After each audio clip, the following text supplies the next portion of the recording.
The Axiological conspiracy. Oh no! Bad things happening. That is our... Because good things are not happening. And that's bad. Morality, reality, good things, bad things happening, not happening. Yes. Sorry. Right? That just came to me and I felt like being a jerk.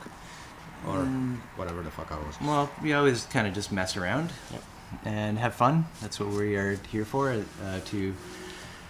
But it's cool. It's like insights are flowing. enjoy our little hobby here of the development of Portal Mountain. We're back again. Portal Mountain is Tell some man. a real place, and I hope some of you are Eminem fans. You get the reference. we are back. Yeah, so development meeting number 82. We called this. We've Excuse me? pre-titled the Axiological conspiracy. No, that's a pretty big title. It is. We're trying to pick up kind of where we left off with our last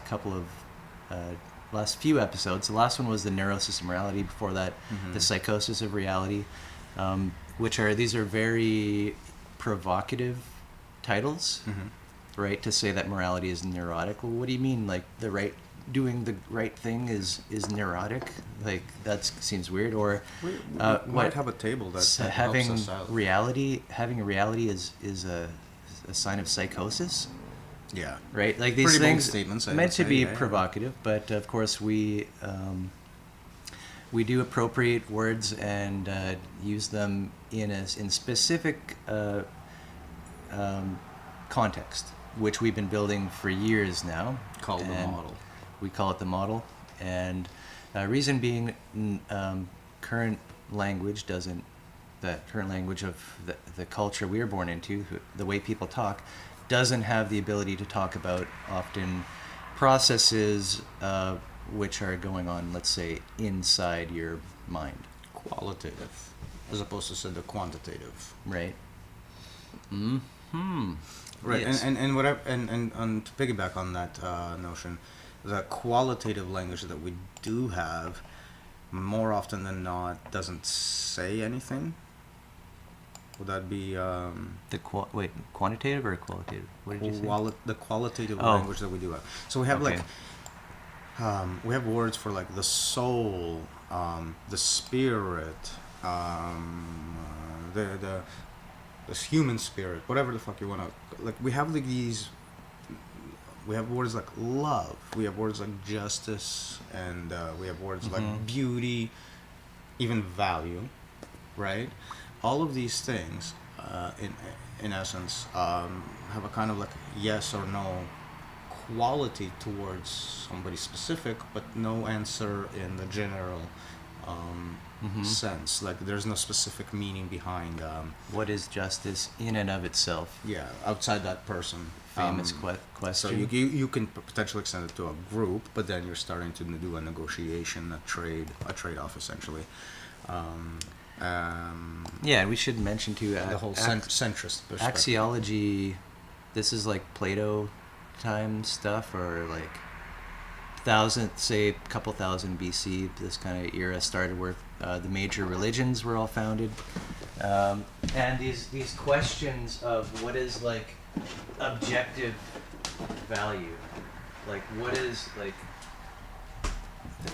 Philosophers at the time were trying to nail things down to like a code, like a strict, unchanging. It seems like What's interesting there is that they've tried to give like the felt quality, a quantifiable sort of attribute. Their definition. So the more good there is, the better is the account of goods that have been done, so to speak. The more bad there is, the more there's an account of that. So accounting becomes another right. term that we are using to explore this. And the fact that you can count good means that you can also count the appearance of good, which is obviously like the running right into the problem of meaning, right? Right, right. And then you get, And- well, you did this many good things and that, but too many bad things or whatever. So therefore, it just you barely got outweighed, and now we're gonna cut your head off for something. check this out. Even more meta than that. More good things are good than less good things are more good than less good Obviously. things. So less good things is bad, even though there's no bad things. Because it could have been better. So There could have been more. right, exactly. So running on your assumption about representation of goodness versus just goodness in and Right. of itself. So you see how that's So that shows immediately right like, away how trips up. your own mind can come up with. Another category for goodness. Hold.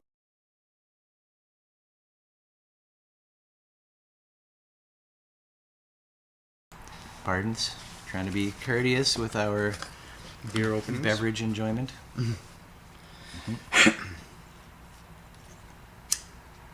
Right, so you get all kinds of potential like tangles and webs of just following these mechanistic type of apprehensions of the world around us. So you were talking about how we didn't give justice to neurosis and morality as being like the fundamental aspects of solipsism. This is actually what is expressing that, like that goodness table versus good versus bad. You have, and the more things you have on your good side, the better, and all of that stuff. Yeah. That is entirely an internal process bound up in mental thinking, right? Like we're not talking about like comparison of whether something is real or not. You're just like judging if goodness and badness of things, right? And whether they are accumulative in some sense or not. So you still have that quantification element that comes from the objectivistic side, but this is what solipsism is like, being wrapped up in all of that, all into that, and where the neurosis connection really comes in is like being obsessed with this table of goodness and badness, in the same sense that an objectivist is obsessed with reality and is but their neurosis is more like secondary because of their reflection towards the external world, right? They're neurotic about the external world, but they're psychotic in the sense that they erase everything from it. There's also the psychosis takes a secondary aspect for the moralistic, the solipsistic side, because morality is is driving the whole the justice system, if you will, element, with reality being like shaped by it. So it comes from internal, so to speak, versus the external. So outside going in and inside going out is the main element that you want. Right, and this we've And been it goes going both over ways. this It's like a balance between the two. this exact topic for the last 4 or 5 episodes. So definitely refer back to that. Yeah. But yeah, they're interdependent. But psychosis of reality, it's like the value is on what's real or not. That's where value is derived. Right. And the neurosis of morality, value is derived on what's good or bad, what's right or wrong, kind of thing. They depend on each other, and there's always seepage and all that kind of stuff. You can't have like one without the other. It's a codependent circumstance in which there's both parts play. So I want to point to these as being like fundamental construction blocks of like worldviews, which we hold on to, like myth structures that we're all collectively holding on to, which end up automating and mechanizing our actions, our behaviors. And this is the mechanism right there. I'm pointing towards a table right now. It's titled as quote unquote justice. It's a table of reward and punishment. It's a conceptual table without any specific rewards and any specific punishments. The assumption being made in this narrative, this mythology, and of the model, that's what we're discussing, is that if you start off with, say, a well-intentioned list such as that, right, the tendency towards of these lists is to reduce its reward list and increase its punishment list, until Right. the only reward is lack of punishment. I feel like it's jumping ahead a little bit. I was trying to give a mechanic Like, to the First psychosis thought, and like even neurosis. before there, I have a question of, doesn't it seem like justice comes out of neurosis more so than psychosis, or is it both? Like, I'm trying to imagine, like, usually law is like, you shouldn't kill somebody. That's bad. Killing someone's bad, right? That's psychosis. Psychosis says factual, quote unquote, things, if you will, for your dream, whatever your dream might be. So psychosis will be like, this is that. So it doesn't have any. Well, of the- notice I said the word because that's bad. So that's bad, that's good part is part of the neurosis. So it's, sorry. The label, whether this is good or whether this is bad, comes from the psychosis and the believing in the reality of the dream. That's the thing that's telling you whether you're looking at something good or looking at something bad. It's extrinsic. It comes to you. Now, neurosis is you latching onto that and insisting that in the next iteration of whatever narrative you are producing, in that moment, you're going to place that in the bad category, the good category, right?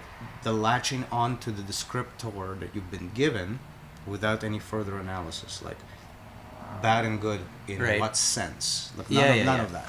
So you're talking again when we got into this about the temporality of neurosis, in that it's a phenomenon through time, powered In by the moment. its own inertia. And it's moment based, whereas psychosis is dream based, and those are the two elements of the model that we have to think about in terms of the mechanics. So one presents the dream, one presents the moment. The dream, one is responsible for what is presented by the dream, giving you the mythology of this thing is bad. The other one is, because this thing is bad, I must do such a thing. Like you're taking that badness as a neurotically. You're not even, you latch onto it. That's the neurosis Yeah. part. Not the reality, not the merit of its reality, the latching on to that it being a reality without any further merit. Because ultimately speaking, and I'd like to step back from the point of naivety, good, bad judgments and systemic judgments are not to be shunned from, but to be contextualized. So, more pure scientismistic Okay. psychosis must have this neurotic moralistic attachment augmentation in order to be like evangelical about Yeah. it, if you will. Yeah, so if you think about autopilot, what that really amounts to, in the most simplest sense, is that as soon as you have something that's real, it's good. So you don't dive into like the moralistic processing of it. You just bypass the whole thing and say morally it's already good because it exists. That's the extreme. The other spectrum of the other side of that spectrum would be like, as soon as something is moral, it is real. That's another extreme.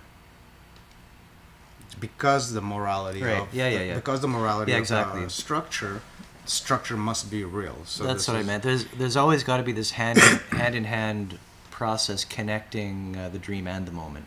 and at the and, same and time. notice, in the objectivistic sense, morality isn't exactly ignored. It's just that it's painted by objectivism totally. That's what makes it Yeah. extreme. Like, this is the only morality. Yeah, and vice versa. This is the only reality because of the morality. Right, because then you'll still have this. I keep wanting to pull up religious words, but if they make sense, why not? for like the scientist who is aggressively, what do you call it? Materialistic, No, I wanted to say like evangelical again, but I know there's another word for it. like Like Richard Dawkins thumping the style. like a textbook thumper. Yeah, Richard Dawkins comes to mind as Right. as an Yeah. example. Yeah. Dawkins or Dawkins? Dawkins. INS. I mean, I want to give it right. Yeah. I don't mind giving the proper Yep. attribution. I'm For not sure. And everybody has disrespectful. their place and all that. It's not actually I don't have a position of disrespect for the man. I do think that there is a what we were calling a psychosis to which they're very much neurotically latched onto. And you can see Right. that in the passion, right? It's not just the facts that drive this person, but it's the emotional need to fulfill, to express those facts. Mm-hmm. Like it's saying those facts that matter to him, and this is where I'm talking about the morality. Like because he's so stuck on the that's real. This is the only moral thing to convey. So I was going to say something like he would be a scientismistic zealot. Zealot, I think, was one of the words. I did try to say there are two extremes. We're done with zeal, So, but like a righteousness. so with the idea of sorry, I'm not trying to cut you off, but with the idea of the two extremes, I'd like to actually make a mention that extremes are for extremists, right? Which is a smaller number of individuals in almost all cases. That's what it's called, Typically, an extreme. Mm-hmm. So you don't ideally it would be actually an so extreme. the bulk of the people that we're addressing in this conversation would not qualify as an extremist on either end of that spectrum. So this is not to say that just because there are some affinity within our listeners for the real or for the moral, Speaking of our that they have to be like boxed mortal into mountaineers. being an objectivist or a solipsist. But that said, let's get back to our spectrum of stupidity and how that's not an insult. Yeah. This is to give Sure. this is to give nuance to this extremism. Spectrum of stupidity. Draw the cross. So The that scientismistic. Wait. you, Yeah. draw that because you want you. Sci philosophy. Yeah. And then Religion. Religionism, spiritualism, which is kind of lifted. It doesn't mean what it does on Wikipedia. We put ism at the end of it, denoting neurosis. Yeah. Neuroticism. So when we're talking about extremes, this is what we're talking about, and most people are like that, which denotes the whole ideological arc. Here it's a circle, but in general it's a lightning bolt Right. of We don't have a chart for that. We need to make one, so we can just pull it up on the computer. I was thinking if we're fully introduced well enough yet to this topic and this summary. I guess I kept wanting to bring up this thought of like the world as it is, and people like, let's say, who try noticing certain things or whatever, and talking about conspiracies and all that. Now I'm not gonna know how you're introducing the subject, but please be careful. Sure, yeah.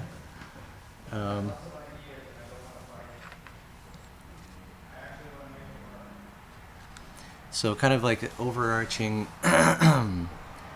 like what are we doing with this, the last 5 or 6 episodes of this series, and which I still have to share the link, but looking out into the world, people often see bad things happening. They're suffering themselves. We're all under the same system, right? Some more, some less comfortable.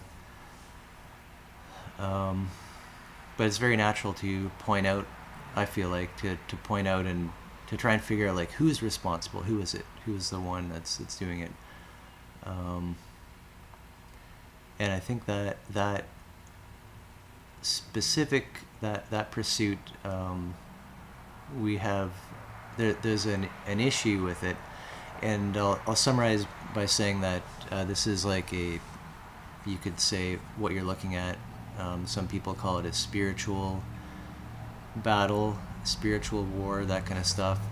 And that there's nobody that you can go to and say, oh, if we just put that person in jail or whatever, then the world we can finally start healing. And something, let's say, call it closer to reality, is that we each within us, within our hearts, are somehow contributing to and enabling whatever behavior we're up against, whatever we think we've identified, or that kind of stuff.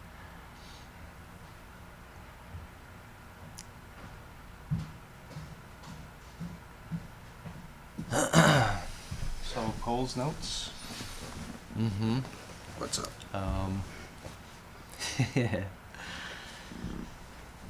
Just pointing to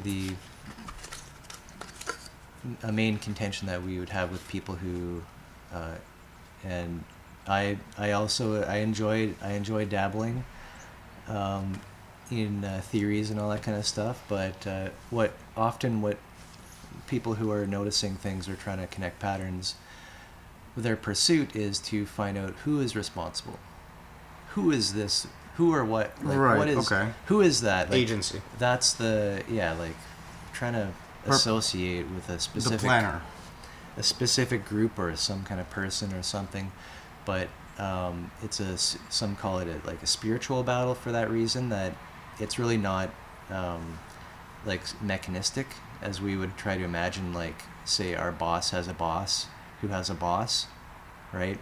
Therefore, okay, well, I guess the bosses all lead up, and there's one at the very top, and he's a freaking asshole apparently, because the world is but it's up. an abstract boss at that point. So now you've taken the idea of your concrete boss and abstracted it all over and over and over. Right. And so what I was saying is that it's within each of our hearts, and the way we treat each other and the way we relate to each other. That's what enables this system to happen. And there's nobody out there to go and like put in jail. That's not what's going to change the overall effect. So if we're talking about wanting to make a difference in the world after seeing the pain and feeling the pain and all this kind of stuff, looking for the bad guy is not going to work. Yeah, that has nothing to do with it. Trying to track down or like the culprit, scapegoat. Because find your scapegoat that doesn't fix the problem. Because what you need to address is an emergent phenomenon. And an emergent phenomenon does not have anybody in charge of it running. It's emergent. Right. I actually had a thought, because before I left, and I'm not sure if it ties into what you were saying, but it might. But it has everything to do with conspiracy and also tracking a little bit back to animism and context, and seeing the same narratives applied different meanings. And I want to pick on a situation that is controversial to the greater audience, but isn't so much of a topic of hot debate between you and me, at least to my knowledge. Okay. I might be wrong. Have we tried yet? The JFK assassination. Okay. Now, two positions, right? You have your official story. Shot comes from the back, from the building. They arrested the guy. The second story is shot comes from the front. Yeah. And it's somewhere from behind the fences, and there's an entire conspiracy behind hiding that fact. Now, let's step back. Oh, so you're assuming one fact is... So which one do you believe, first off? Right. And the second portion would be like, if you were to believe, to say, the first fact, is it purely based on hearsay because that's the official story, and you just doorknob that doesn't actually know how to make their own conclusions, but based on that, is that the only possible reasons for for I hate to use the word believing, but for the purpose of this sentence, believing the official line, does that make you look just like a shill, or do you?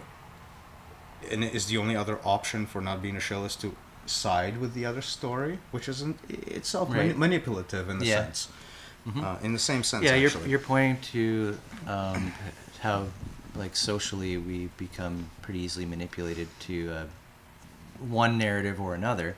On the official side, it's, well, the trusted news source and like all these fantastically produced programs that we're watching, And even all if that you kind of like, stuff. and even if you yourself think that must be the way it happened, regardless of that, you must be on that side. We see that in politics. We see that in the whole, politics. Like if you're Yeah. not left, you're right. If you're not right, you're left. That's like you're boxed immediately. Now, what I wanted to do is to actually go, wait a minute, let's take another. There's two context peaks that I've created there. I'm trying to create a third one. Views the same information, does not believe this story, does not believe that story. This story, Believes a third more obscure conspiracy. not necessarily. I actually I'm parroting Penn and Teller in this case, but not because of their allegiance per se, but because what they've done made fucking sense to me. What they did is they shot something from a rifle that is encased in the hard case and is soft in the center. And they watched where the fucking thing dropped. Yeah. Now, the theory... Oh, you're talking about the head, his head. Yeah. JFK. So JFK's head goes back into the left. To quote the late Bill Hicks. Back into the left. Now, Bill Hicks is not in agreement with me here. I love this man. He has been correct about many, many different things. I don't think he understood what he was talking about. Why? Did he conclude that it was a conspiracy, and that's why you're naturally He said, don't like, what he his said? the end of the bit goes, release the files. So, yeah. Like, that's according to him, not according to me. But that could be. I'm How, not- how do you know that's not what I'm not happens, saying I or- do. I'm not saying I do know. But I do know what happens when a bullet connects with a hard case, goes through soft tissue, and exits the hard case Okay. as a sphere-ish What object. what happened? Did the melon went back into the left? So it fell towards the bullet. So, and there's a very, very concrete... See, I couldn't explain the whole tower thing, but this one I do know.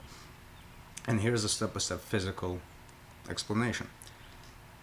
Bullet enters. It has air following it, right? It displaces air. It Yeah. pushes air out. That means it creates a vacuum. So it's got Yep. following jet of air coming. That's with what it. I would have figured. It enters the skull. It's a sharp object. It doesn't meet a whole lot of resistance. Well, at that that's the point. thing. There's no mass. Like, going through this tiny bit of flesh and bone, it's hardly anything for a bullet that goes sailing right through. It's not actually pushing on it. It's just popping right through. Right. Cracks the whole motherfucker. Right? So now your skull is cracked. It got hit. The whole sphere begins to form cracks. Right. Okay. From okay. the forces We've got a involved. problem here. Hold on. Can we finish? Go ahead. So now you have a structurally destabilized object encasing the bullet, air pumping into it, creating a cavitation and a pressure, right? This bullet keeps traveling through soft tissue. It doesn't meet any resistance. It hits the other back end of the skull, which is now structurally compromised. It blows out a huge chunk at the exit, which is a known phenomenon with rifle bullets. Entry wound is small, exit wound is generally much Sure. larger. Okay. This is not something that's a mysterious phenomenon. We also know cavitation happens. That air that got pumped in with the bullet, right? The bullet just pushed everything around it. It created a vacuum. It gets sucked in. So now you have pressure inside said skull. And the bullet now pushes on the outer edge, compromising the final integrity of the structure. Pushing out a big ass hole. Where does that jet of pressure go? The small hole at the beginning or the exit hole? It all pushes out with the bullet. What does that cause the skull to do? Push back. Seems reasonable. That So now these context. details, like, this makes me think, like, well, okay, so who cares what direction it came from? That doesn't mean who actually set up that assassination. I use this as right? an arbitrary example. So It's an arbitrary example to say how context loading, if you're on one peak or the other peak, what I just said doesn't matter. Because if you're on this peak, it's just the official story, fuck the physics. If you're on that peak, it's the other official story, fuck the physics. Only this story actually matters, and nobody's talking about it. Nobody's talking about jet streams. Nobody's talking about ballistics. I mean, they mention it to make their point, but they're Okay. not. But that's not the this conversation. may be completely aside from the whole point of who is this guy who supposedly assassinated, or like, Well, if it wasn't him, could there have been another shooter somewhere, and what could their motive be? That's all by fine. focusing on little That's all physics fine, of this, but that doesn't Hold appear on. in either side's mythology. people get strung up in side quests, like the physics of a bullet going through a head. Who cares what direction it came from? Who cares what direction it came from? Well, no, The no. guy was assassinated. Why? Who did it? What were the motives? Who stood to gain? That's the bigger picture of what happened, right? We're stuck here looking at, oh, it came from the front, it came from the back. Do you agree that that could be a very small part of it? That part of it though could point whether there was a big picture or not. Because No, it, not because, really. because of that directionality. There always is a bigger picture. be- It's the question of why. Who did it? Why? Was he set up? Was it really that guy who did it? Why would he be assassinated? Who stands to no, gain? No, I'm not even going to bother with any of that because I don't have any information on that. What we can say for Right. sure from that situation Is irrelevant then. No, it's what's relevant is that the entire side that insists on it being from the front of the thing. And what I'm saying is that's a false opinion, false stance. It's Because not- who it's- cares which way it came from? Who freaking cares? Guy got assassinated. Why? Who stands to gain? That's the real analysis of this type of a situation. And Okay. we're here stuck chasing our tails around physics. So my point did not revolve around that or chasing tails about physics. I'm just trying to enlarge this into My- the bigger picture. The bigger picture I'm getting to is that context changes the myth. So we had two wrong myths, even though one resonated deeper with, say, reality.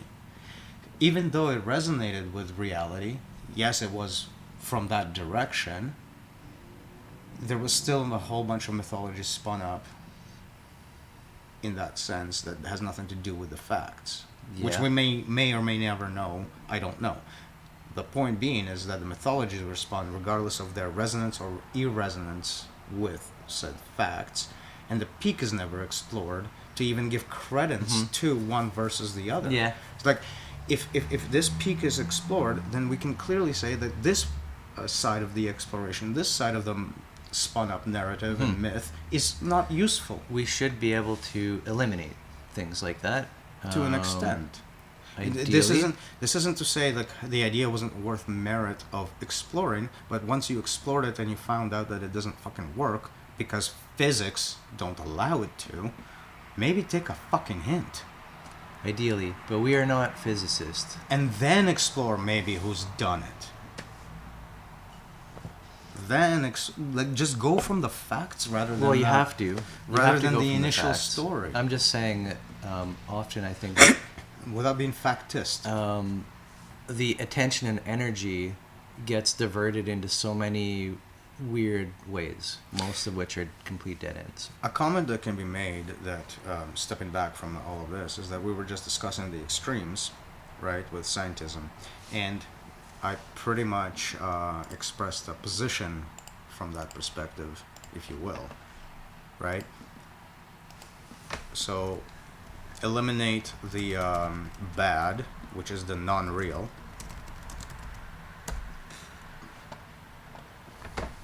which is the secondary theory from the bullet coming from the front. But leave it at that in that context, and don't be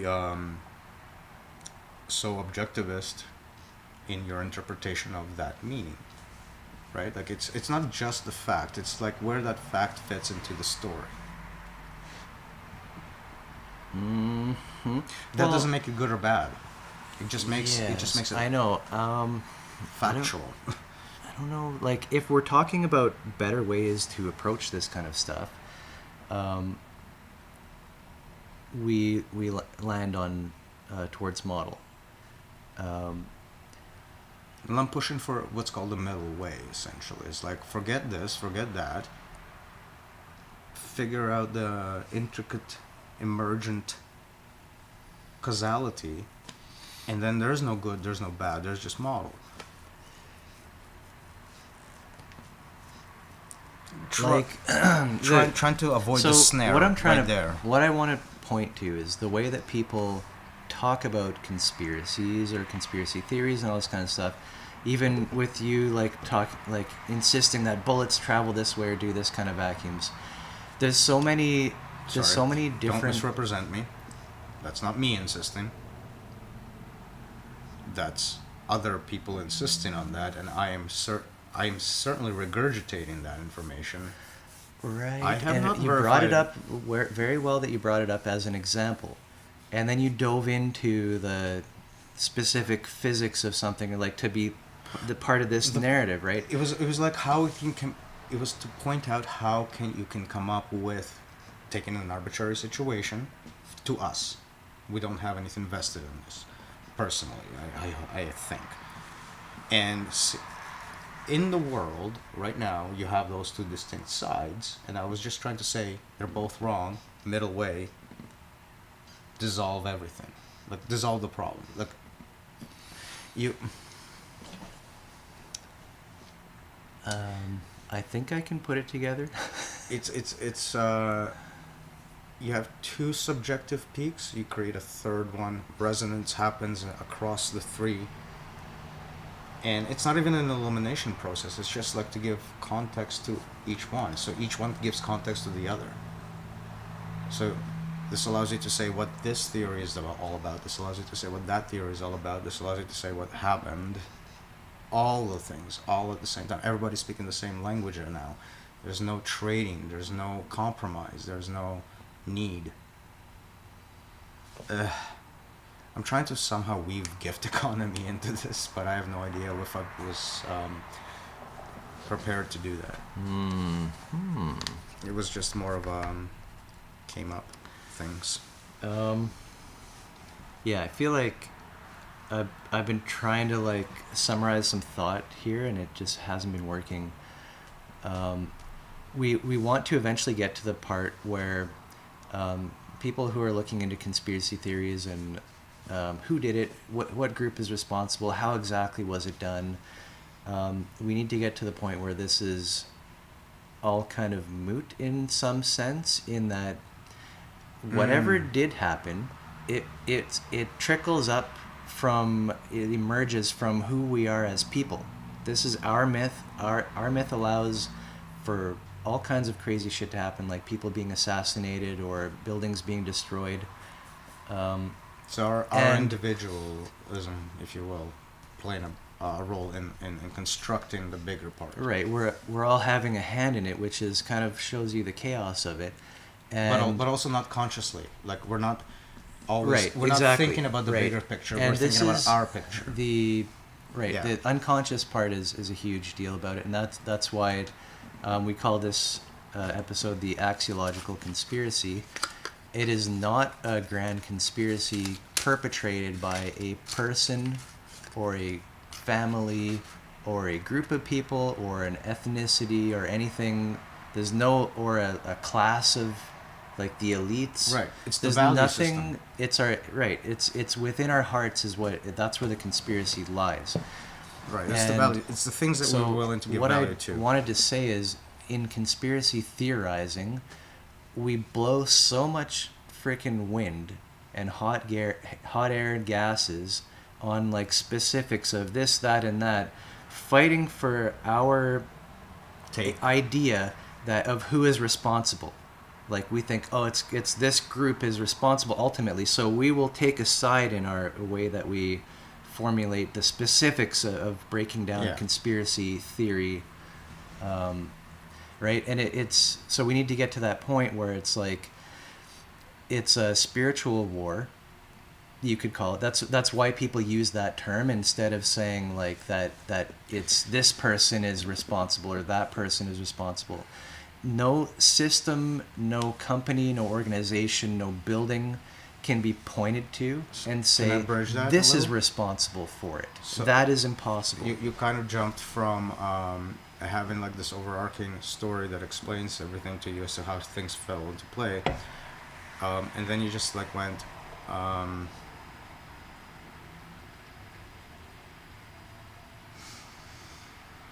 shit. You didn't make the bridge between, like, how this is an emergent phenomenon. So the final pattern that we're seeing, that's what I've been trying to kind of drive at, comes out after the fact, but is perceived as before the fact. And so I use the term perfect storm to denote the after the fact realization. But the conspiracy is what comes before the fact. It's like after having observed certain phenomena happen, a pattern is recognized, and that pattern is attributed to a plan that was initiated to make those things happen in the first place. Which like there may be elements of that, but our mind thinking in mythological perfection tries to that's the only interpret the world as if it's like that happening. They're doing this. Yeah. So this isn't to say that there's no merit to thinking that there are some things that are in the works, individually speaking, if you will. Like, people plan. That's not it's not a statement to say that nothing is planned, but more like nothing is planned to such a degree of idealism so as to not brush up against some other conflicting plan to essentially cancel out a lot of the what you would call the conspiratorial effects that are part of that story. Like, the people are not in so much agreement amongst each other, the people that are being spoken about within the conspiracy, to affect the grand narrative of such planning. So there's just, like, small narratives within themselves that work themselves out, right? And an emergent that points to what happens. Something what's been called a wicked problem, and that means something that seems so infinitesimally impossible to even address because of its complexity. And, we can't figure out the three body problem. The worst problem that I didn't watch it, or what, I don't know. So no, it's a real physics problem that is unsolvable. Apparently, the worst problem in our world that through our mythological lens, through the way we think conspiratorially and that kind of stuff, or often is evil. Is that there's some evil organizations that are out there. We can put a stop to them by finding. We can find who is behind them. We can put them in jail. And because they're organized, that will put an end to whatever scheme that was happening. So actually, it's much worse than that. Because nobody knows what the fuck they're actually doing. It is not organized that way, but we see the effects coming out of it. So actually, this is like a hydra where you take one head out and there'll always be another to replace it. Right, because of demand and supply elements of the market is creating for itself, which are And arbitrary. the crazy part about that, all of this, is that we can actually look within ourselves and kind of meditate on how we relate to each other and who we are. What does it mean to be a family, to have a friend? What is a stranger? Like, to think about this kind of stuff, who we are as people in relation to each other. We can find the recipe for the conspiracy. It's there. It's right there, and that's what allows it to bubble up, right? It's so much worse than as if it's just an evil organization. And to backtrack, this recipe is not something like that's weird abstract thing. It's like literally this thing we've been talking about, where you have neurosis, psychosis, Right. You This have your reward and automation punishment, of myth. Solipsism and objectivism all playing a role into building that up, if you will. And myth being like the perfect idea of the world around us, I suppose. I like to think of it like as an experience. I know myth has its power strictly because of its position in the neurochemical operating system. It sits in the narrative, and with a narrative, that's the push down, and top down causality is the one that we are perceiving much more readily, most easily, for sure, because we have to do that as a species to the environment around us. So we're using the top-down causality of our perception to function, and so it's only makes sense that top-down causality will actually integrate far more naturally than bottom-up, figuring it out and failing at experiments. Yeah, which are fundamentally, if you look at an experiment that is designed to figure out bottom-up causality, it has to be conceived top-down. So even there, everything goes top-down for our experience, except that we're built up bottom-up. That's why it's so easy to kind of lose touch with our roots. Where do we come from? How do we even exist in this world?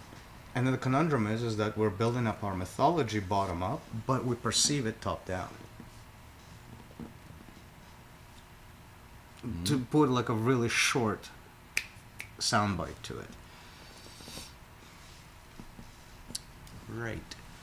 Right. So that's the axiological conspiracy. It Good, happened through bad. the automation of value. Could you say that, maybe? Myth automates value. Myth is the thing that maps something to good, something to bad. Myth is the story that tells you why something is good, why something is bad. So it's built in. Value is already built in. Axiology is taking that to the next level and just like trying to categorize all the bad things and express all the mythology as to why they're bad. So now you have a catch-22 situation where it's like it's bad because mythology said so, and it's mythology says so because it's bad. From that iterative drive, we have the founding of the religions. And to codify in the good book. And that codification is reduced to reward on the one side and punishment on the other. Well, we wanted... I think it's important to mention that intentions are good to begin with, but there's a drift to that, and there's a problem. Right. It's a recursive situation in which coming up with this list, for example, is seen as good. And not having such a list is seen as bad. Mm-hmm. So right there, it's already integrated into itself. It's like the fact of you having justice is itself good. So justice itself, quote unquote, gets a reward bonus point.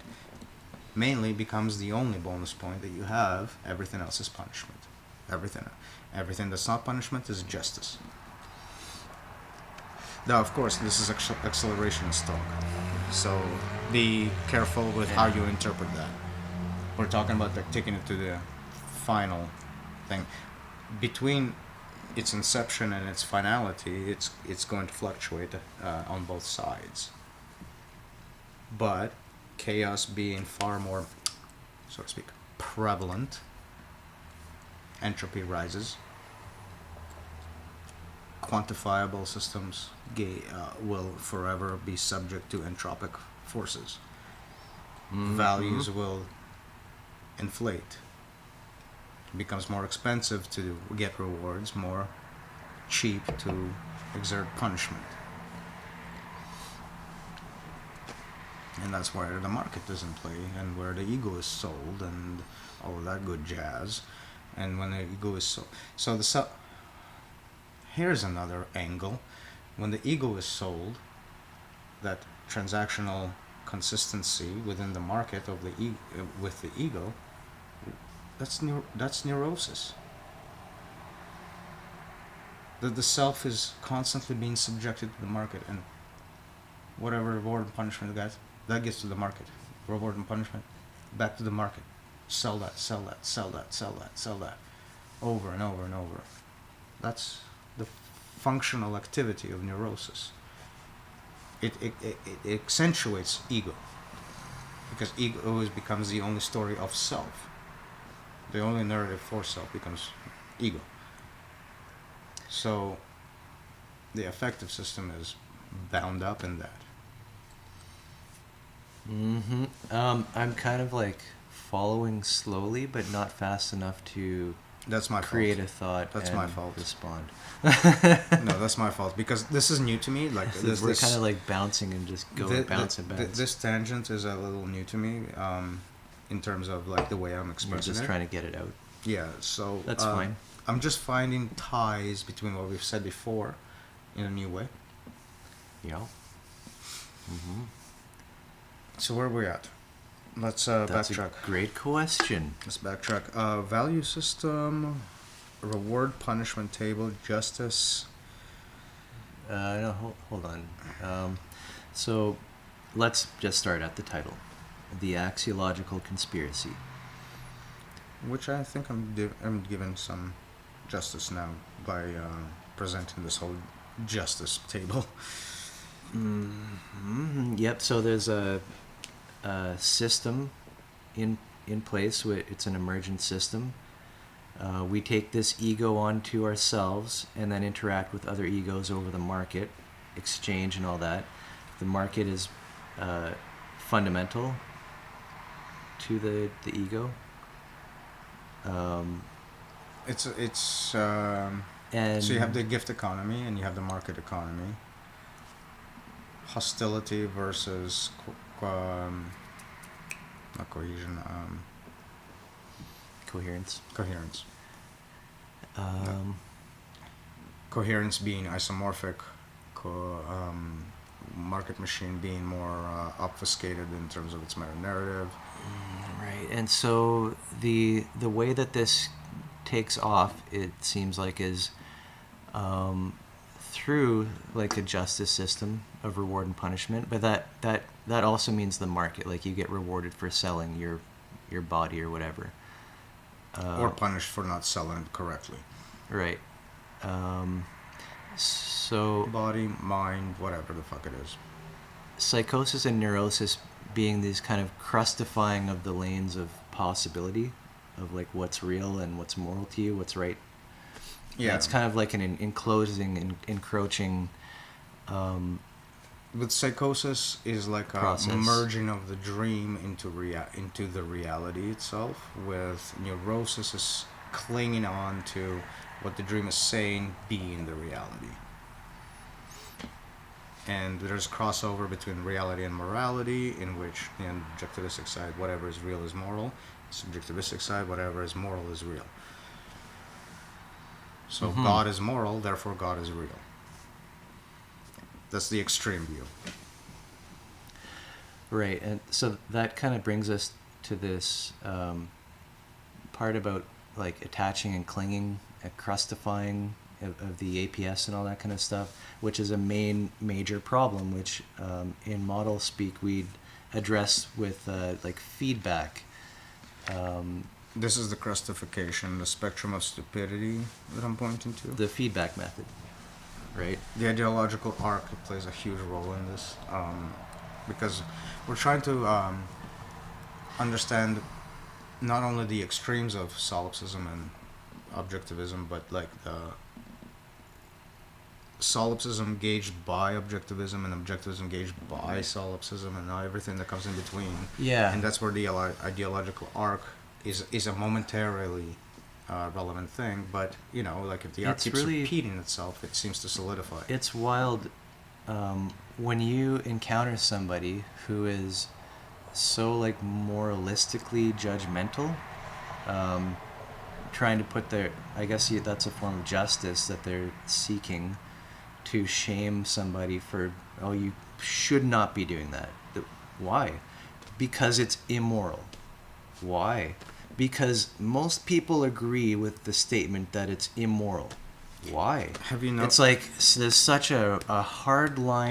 Have you like, noticed this is real. Have you noticed something? You're demonstrating a situation which this table is pointing to, with rewards being diminished and punishments expanding, with again reward being the only punishment. Such a person that you're like describing, basically the only reward that you will ever expect to gain from them is them not judging you. To leave you alone. Basically, yes, that's the reward. The Right. only reward left. Mm-hmm. So this is the world around us. Is most of us are in this kind of trance, entranced in stupidity. But also, more directly, take this person, extend that to a group setting. Yeah, Same shit, but on a larger scale. that's the emergence. Right, and so you have like these people telling other people what not to do, Yes. and all that stuff. And I wanted this picture to be painted of the world around us and how it's being affected, and who or like what are the behaviors that are causing this. That way we can do something about it, or at least understand it, and not fall into the traps ourselves. And with that, we shall be right back.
Well, I was kind of exaggerating. We is back.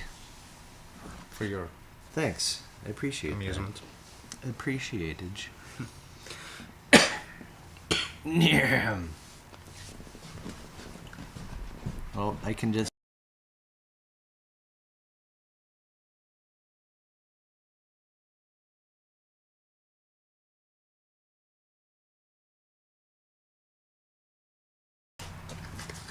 Bruh. Yeah, so I thought that was kind of interesting, where the clarifications that we just made about conspiracy theorizing. Psychedelic, brah. And Sorry. Couldn't resist. yeah, so Sorry. Just drop shit. made the point about certain things that president wanted to eliminate, or was about to sign the elimination of, and as if people would care, right? You know, just the banking system type stuff. From the perspective of a every 4 years voter, that doesn't really mean much to you, except that your bank changes rules on you. Right. I'm saying I'm pretty sure Kennedy was gonna like No, end the Fed, as they say. It's Yeah. like a yeah, the only thing that he was gonna do. So it's a coincidence, right? And then so we're saying, okay, you know, you look at motives and all that. You expand back to a bigger picture. That's what I wanted to kind of point to for some parts there, where it's like you can get mired in the details of little things like physics nerds about which way a bullet causes your head to go when it explodes, and yeah, which explains literally nothing about motivation. right. So yeah, you've got two crowds deeply pitted against each other, saying whether the bullet came from the back or the front, because that means, well, if it did actually came from the back, physically and scientifically, that means it was this Oswald dude, and the official government thing is perfectly fine. But if it came from the front, well, let me tell you, that means that they're lying to us and all this kind of stuff, right? And so that sort of position even is unreasonable if you have because there could have been explanations for why if you get shot in the back of the head. There could have been a reason. Sorry to interrupt, but there could have been a reason as to like why that shot, that it gets lost in the mud, because the people that have come up with the correct reason are on the wrong side of that fucking fence. Yeah, Both, and I don't know, both pun like, intended and both pun not intended. I don't think either of us have ever been invested in this particular Scene? narrative or whatever. Yeah, scene. Well, I to chose be it as neutral ground. I literally chose it for being neutral ground for our conversation. Right. You don't have a vested interest. I don't have a vested interest. You're going to obviously make sure that I'm not being naive about like, well, you know, Right. there's reasons like for that to be happening. Well, he just, was about to do this, so and maybe I wanted somebody wanted him off. And I want it to be crystal clear, like, I'm not being naive. I have a very specific reason for going the route I went with, the way I think about it. Mm-hmm. Right. And the thing you brought up, I think just off camera, was like, if your position is ridiculous or crumbles easily when you think too hard about it, then that like just destroys credit to, well, you're the side, the front bullet people are the ones who think the government is lying, right? So now you've got a black and a white. You've got people who say like, oh, it was this guy for that reason, that's the story. Anybody who thinks the bullet came from the front, and that's where all other possible theories or narratives or reasons or anything are all contained into that type of a And conversely, like, if you are the one that's saying, oh, it came from the back, then you must be the believer of the narrative, that the official narrative, that you're a shill for. Yeah.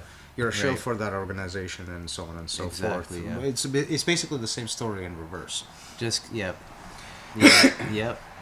Divide and conquer. It feels like a bit like psycho warfare. Right, but the point is that the physics part isn't on anybody's side, and supports neither.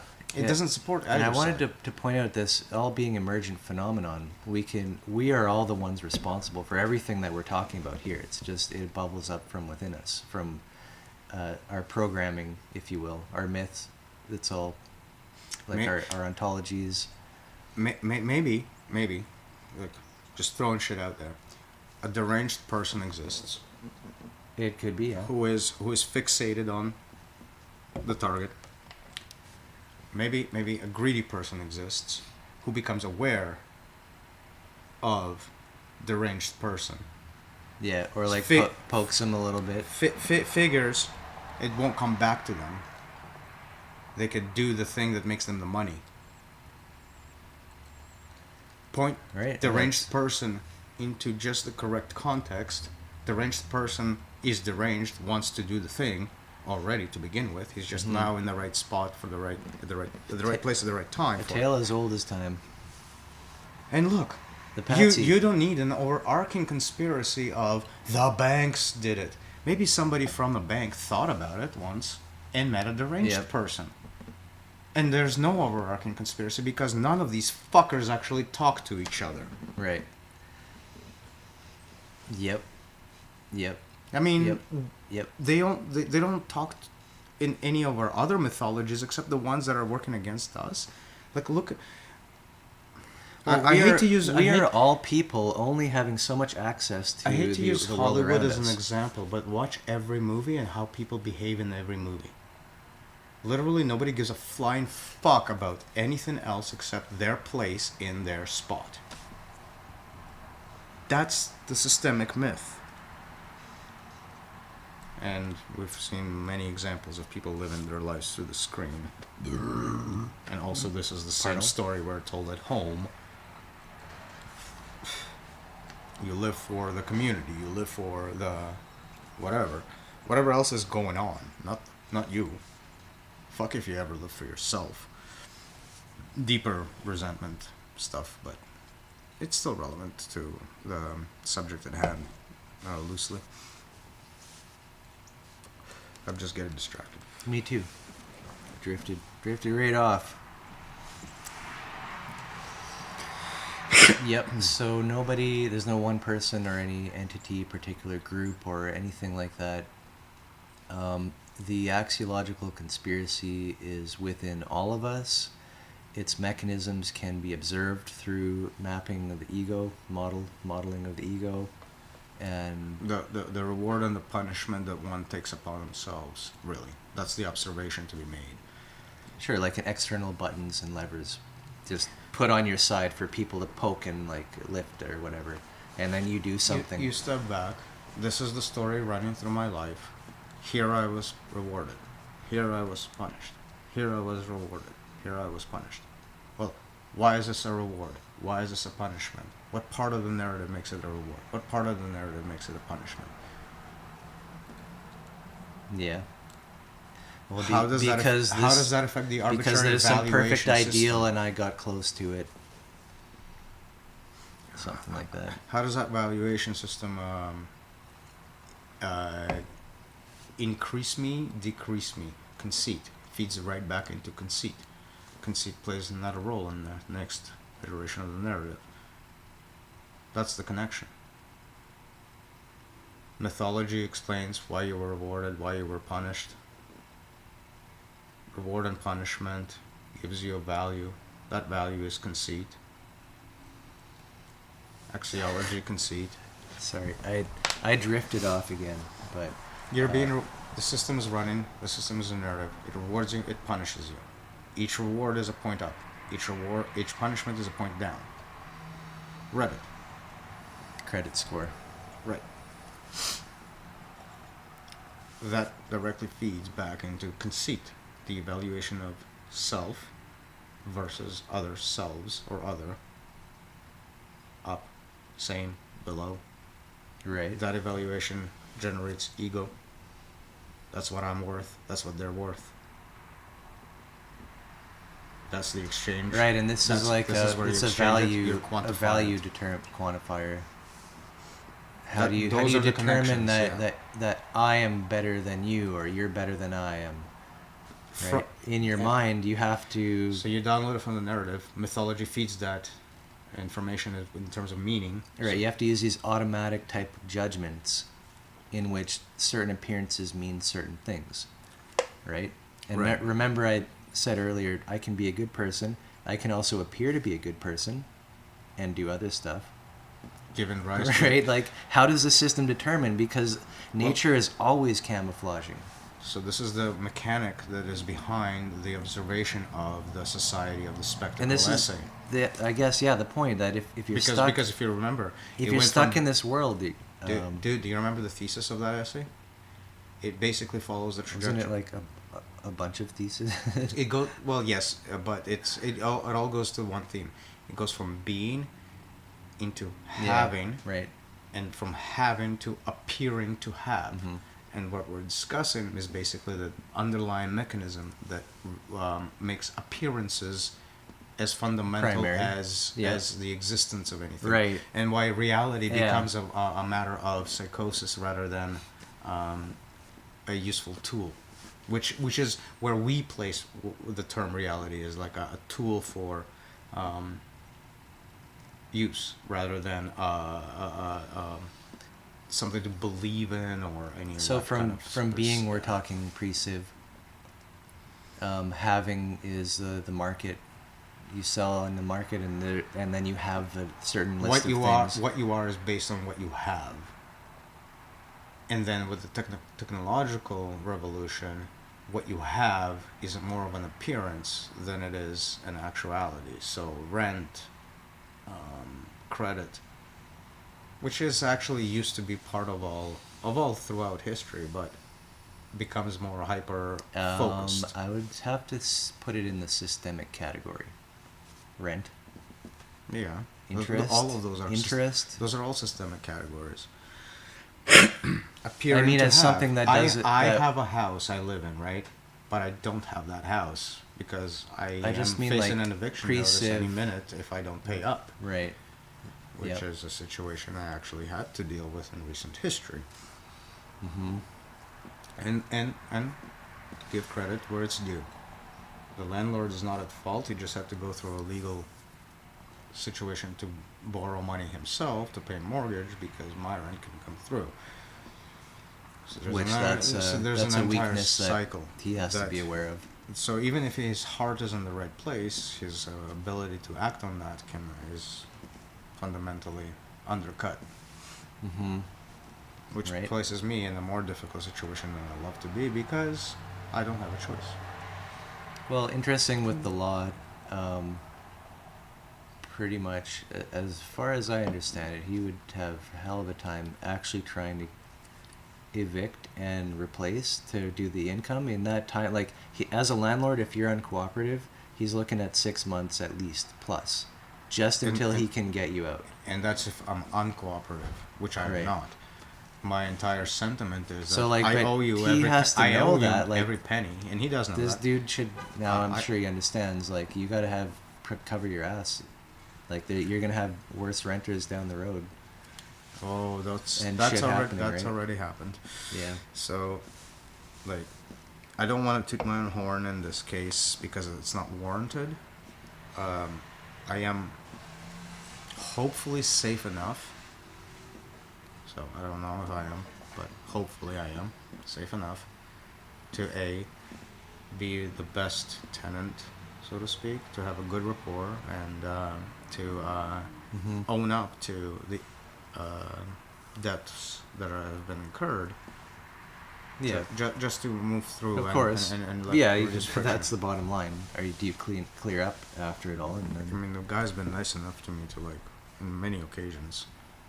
I can't stress enough he was a good. He's probably the best landlord I've dealt with outside of my parents, but that's because I can actually piss my parents off without more consequence than I deserve. Of course, yeah. It's a dynamical thing.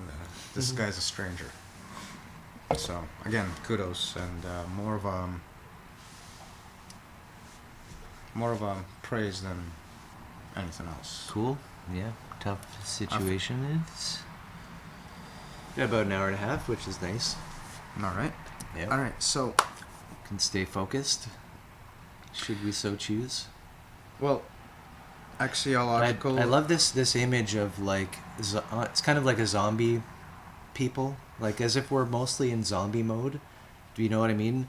And that's the spectrum of stupidity. This psychosis and neurosis, those are two flavors kind of which are interdependent on each other. But you know how far And we're back- mostly people all around us, in order to execute the system and keep executing it, we're stuck, we're in these patterns. This is what everyone around us is doing, and it's pretty wild. What are you looking for? Do you want me scroll to up. search for something? Or? Yeah, scroll up. Keep going. Zombie people? What are you looking for? Joe Biden. No, no, it's not. The fuck? Holy shit. What is that? I didn't no see idea. that one. Media, perhaps? Like, is it a picture? Oh, there. Yeah. What, this one? Yeah.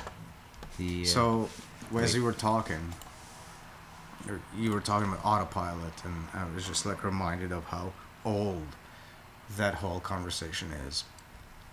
So, what the heck is that? Oh, why is it? Oh, it's on Telegram. Right.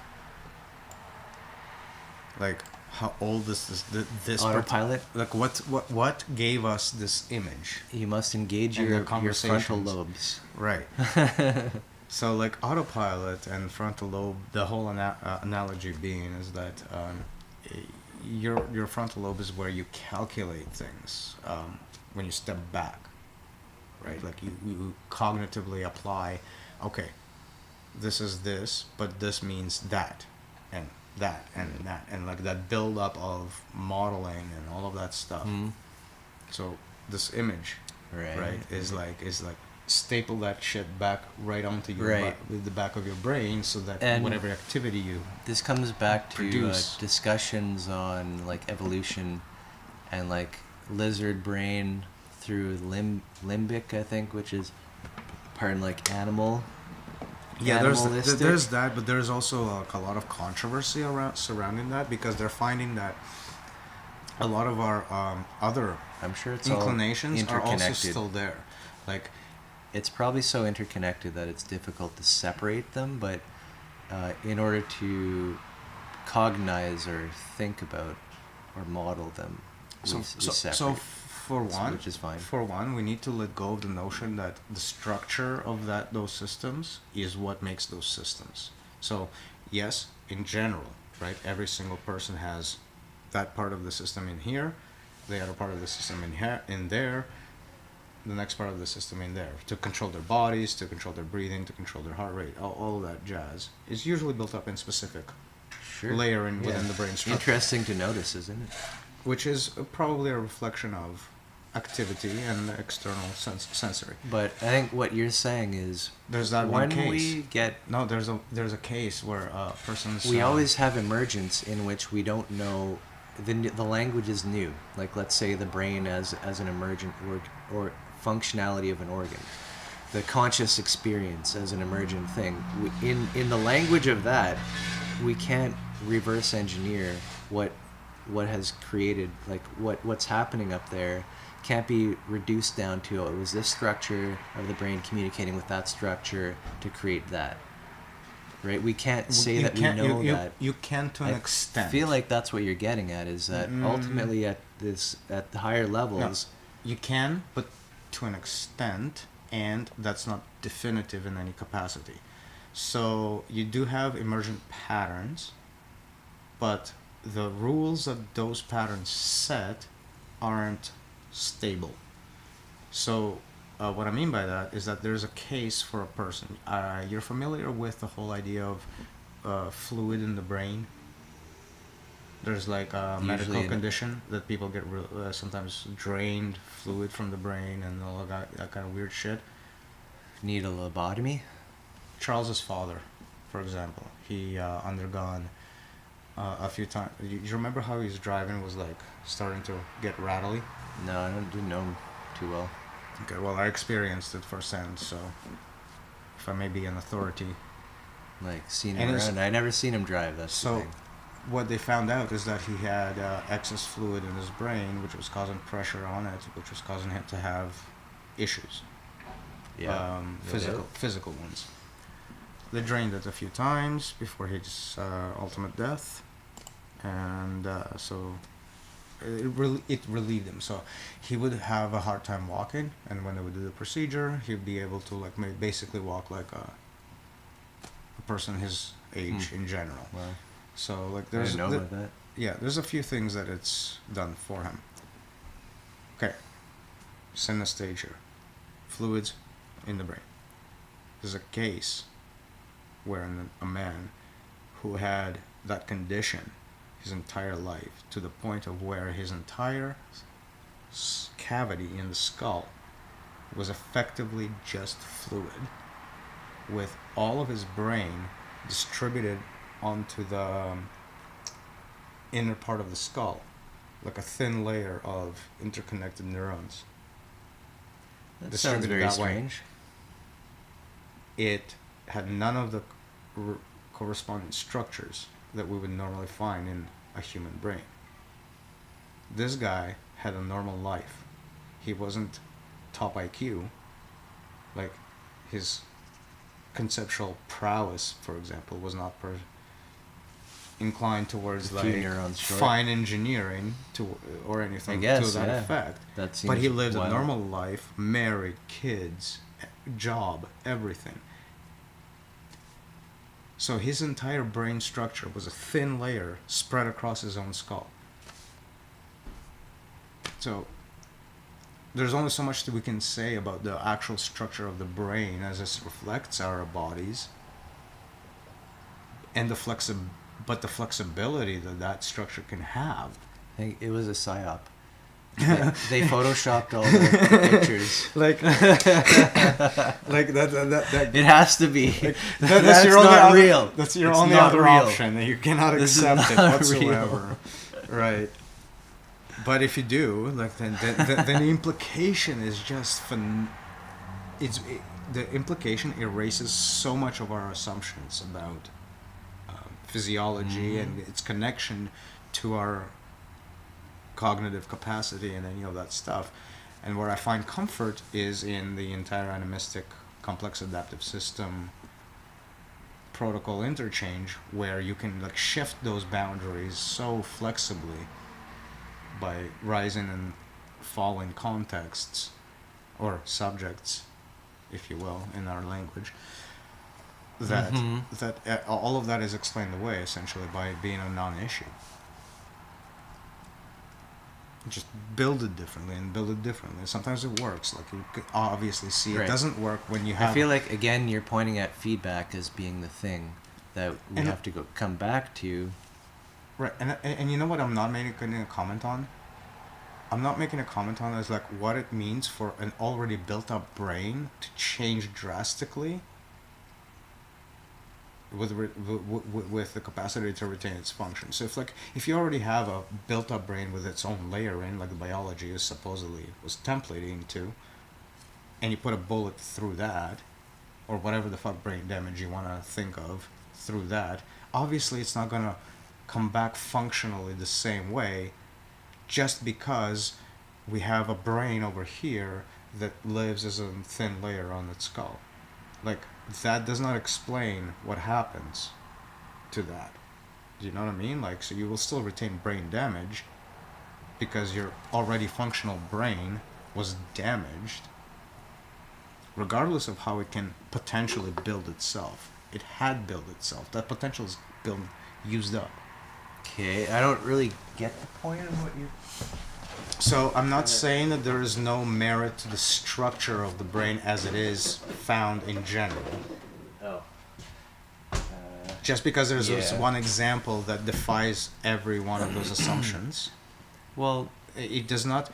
That defiance of assumption does not change what happens to this case of the brain versus it. Well, this type of a case would be something where neuroscientists, whatever, would want to study as much as possible to find within this shell brain or whatever, like, is there still like some sort of communication regions that might map up? Like, did they do the tests at the time? I don't know. Right? But that's the kind of thing, like, you would want to just move forward. My point is a little bit more basic. My point is that this special example does not discredit the hierarchical structures that are thinking of I brain know. tissue. And I'm just saying that naturally But also you would they're try not- to look for something like... They're also not definitive. That's what I'm If getting you're at. studying this dude's brain, you are trying to find Correlation. mirrors or echoes of the correlations. structure that you know of in that. And I wonder how successful they were. Or how much I don't you have a would clear study, but- understanding. My guess is that what they found is like a little bit way more distributed than they would find in normal organization of brain. For this compensatory reason, that compensatory reason, the other, to keep the body functional, it would have Some kind arranged itself somehow to make it work. miracle. Oops, I guess we can go I don't back know to, how, but I know it did. Right? Like, that's the issue. I have the same with pretty much anybody who's studying this case. There's no fucking way to say how that happened. We can only say that it works when it happens. Okay, the point is that feedback, we must be open to feedback to maybe adjust our models of what we think is possible at all times for anything. It Even doesn't to mean a we're very- always looking for it, but at least when new information comes in that doesn't make sense, you don't just oppose it right away, but you have to step back and take it as if it's brand new, and like your existing structures It's alien. maybe It's alien, but it's aren't part as of the solid same. as you thought. That's the kind of Yeah. thought that we have to take, right? Right, and That's now- what it must be pointing to. Yes. What else? Feedback. Right, like there's such a huge. Do feedback. Basically, there's like this huge exception that is basically virtually alien. It's made of the same stuff. It does the same things.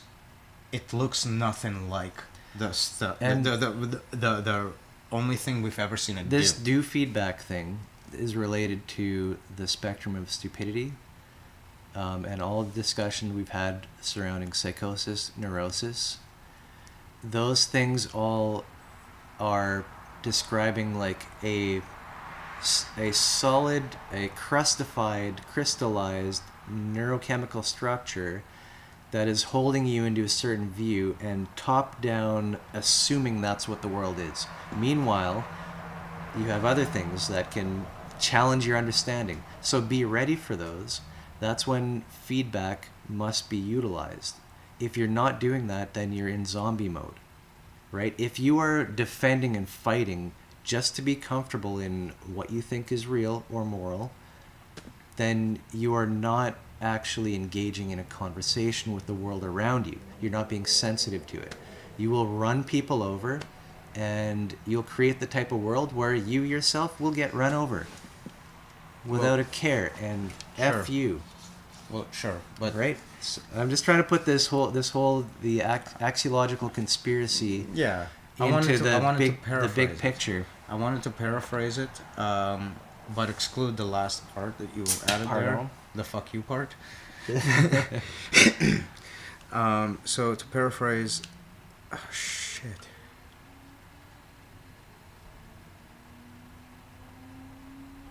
Ah, I lost it. The axiological conspiracy.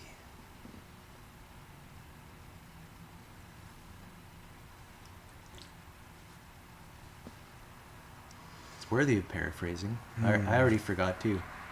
So, if you repeat what you're saying, I might get to it. Psychosis, neurosis, the need for feedback.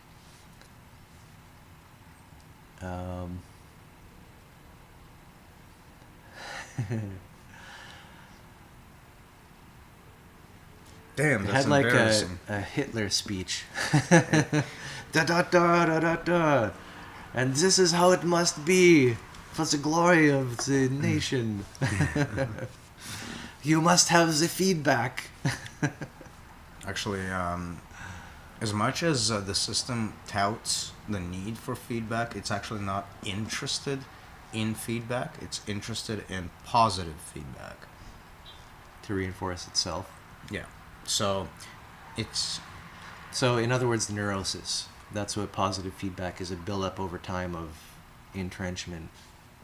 yeah, that's a good way to envision what I'm talking about, because this is exactly what I'm talking about. From the systemic point of view, feedback is punished if it doesn't support the system itself. Subtle or overt, there's Right. reprimand for not Within our obeying. own experience, we feel that when we choose to defend our own views instead of neutrally, casually just stepping back from the situation, we choose to engage the ego. Yeah, stepping back is punished. Right. Laziness or hippiness or wokeness or whatever label you want to pose onto, It could thinking be and stepping a outside number of of the those ego. things aren't necessarily feedback, though. No, they're feedback because it's the same feedback. It's just changing words.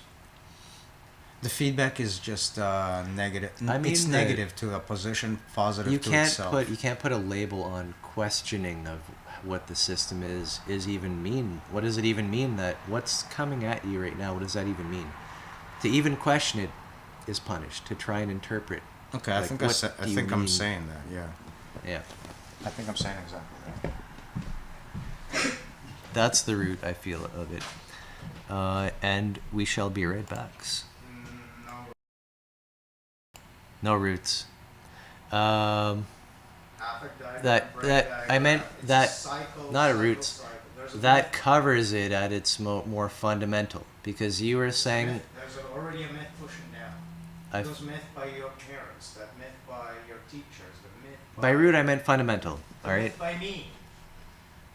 I've affected your fucking myth. No, you haven't. Yes, I have.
What? What were you saying? No, I said it was fundamental. What I said was fundamental. No, That's all I was talking said about. It was fundamental. No, I did. Screw you. No, I did. We're back. No, but seriously though, I was talking about like how you're kind of like an element of what I would call my own ontological matrix, effectively. Like you're an agency within it. That's all that I am to you. Speaking from a perspective of simulated reality, sure. Take offense. I encourage it. Just checking. I encourage your offense. I wanted to take offense. But more to the point,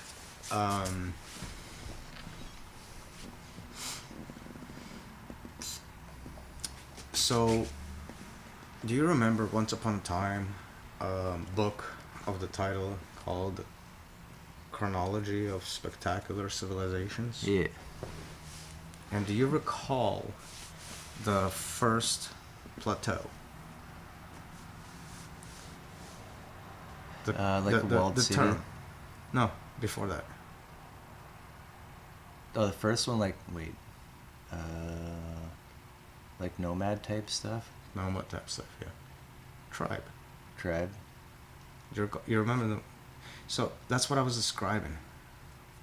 That correlates to this. Like, we didn't have this kind of exposition before, but, like, this conceptualization of the ontological matrix, the totality of the memeplex, if you will, resonating in the operating system, the ontological matrix of the individual, of all the agencies involved. This is kind of disenchanting the the tribe. tribe. It's disenchanting the tribe is a bit, isn't it?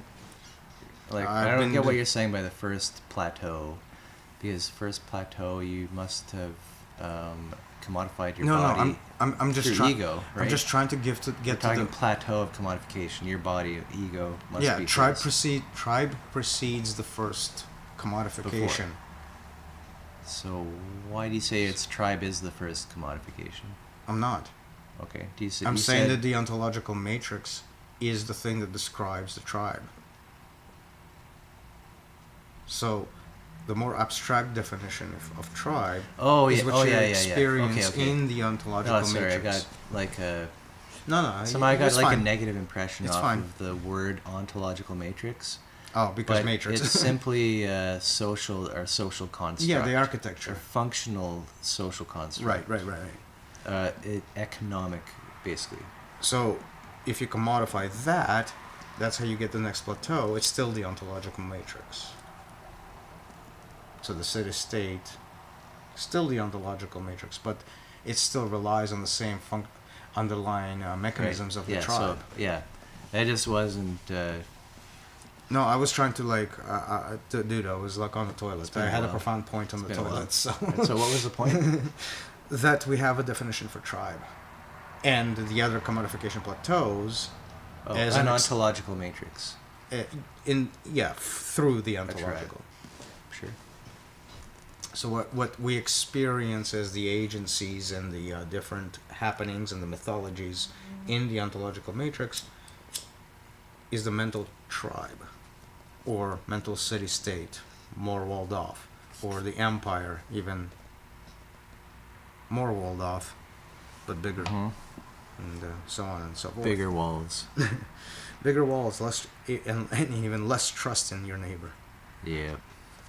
They can kill you with paper, not just by robbing your house anymore.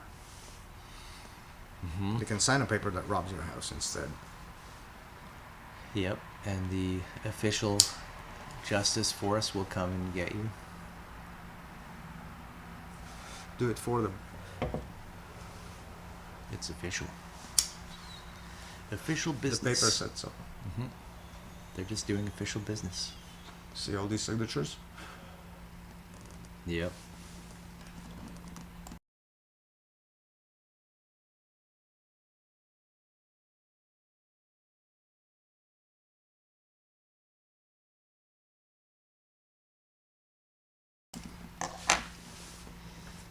Yeah, but like, Mhm. we've discussed it before about how life starts to exist on paper.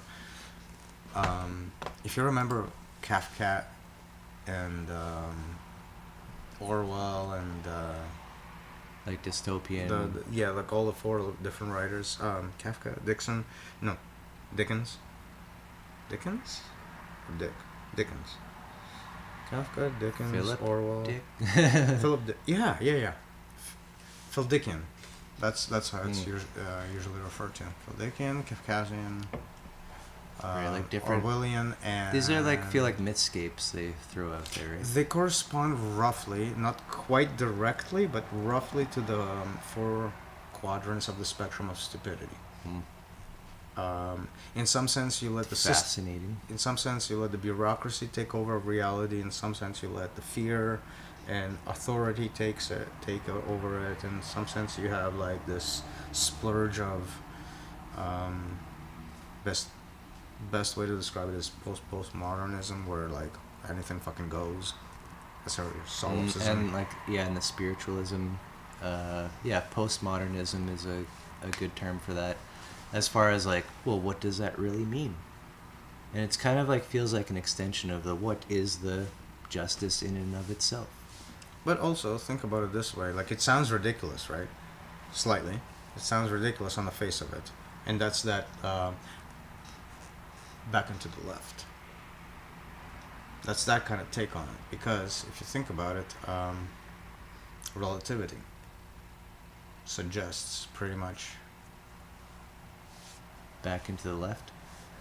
No, what you're saying, like if you took that idea negatively, right? Like I forget what you were saying exactly, but my thinking is that like it's almost like taking the idea of like that Kennedy association back into the left, just because the head went this way, the bullet came from the front, ignoring all the potential misleading information that it could lead to. Other possible narratives to explain the physics, right? Relativity does the same thing basically. It's like postmodernism. It's like you can't take that notion with postmodernism, because what about relativity? Because relativity says that's bad.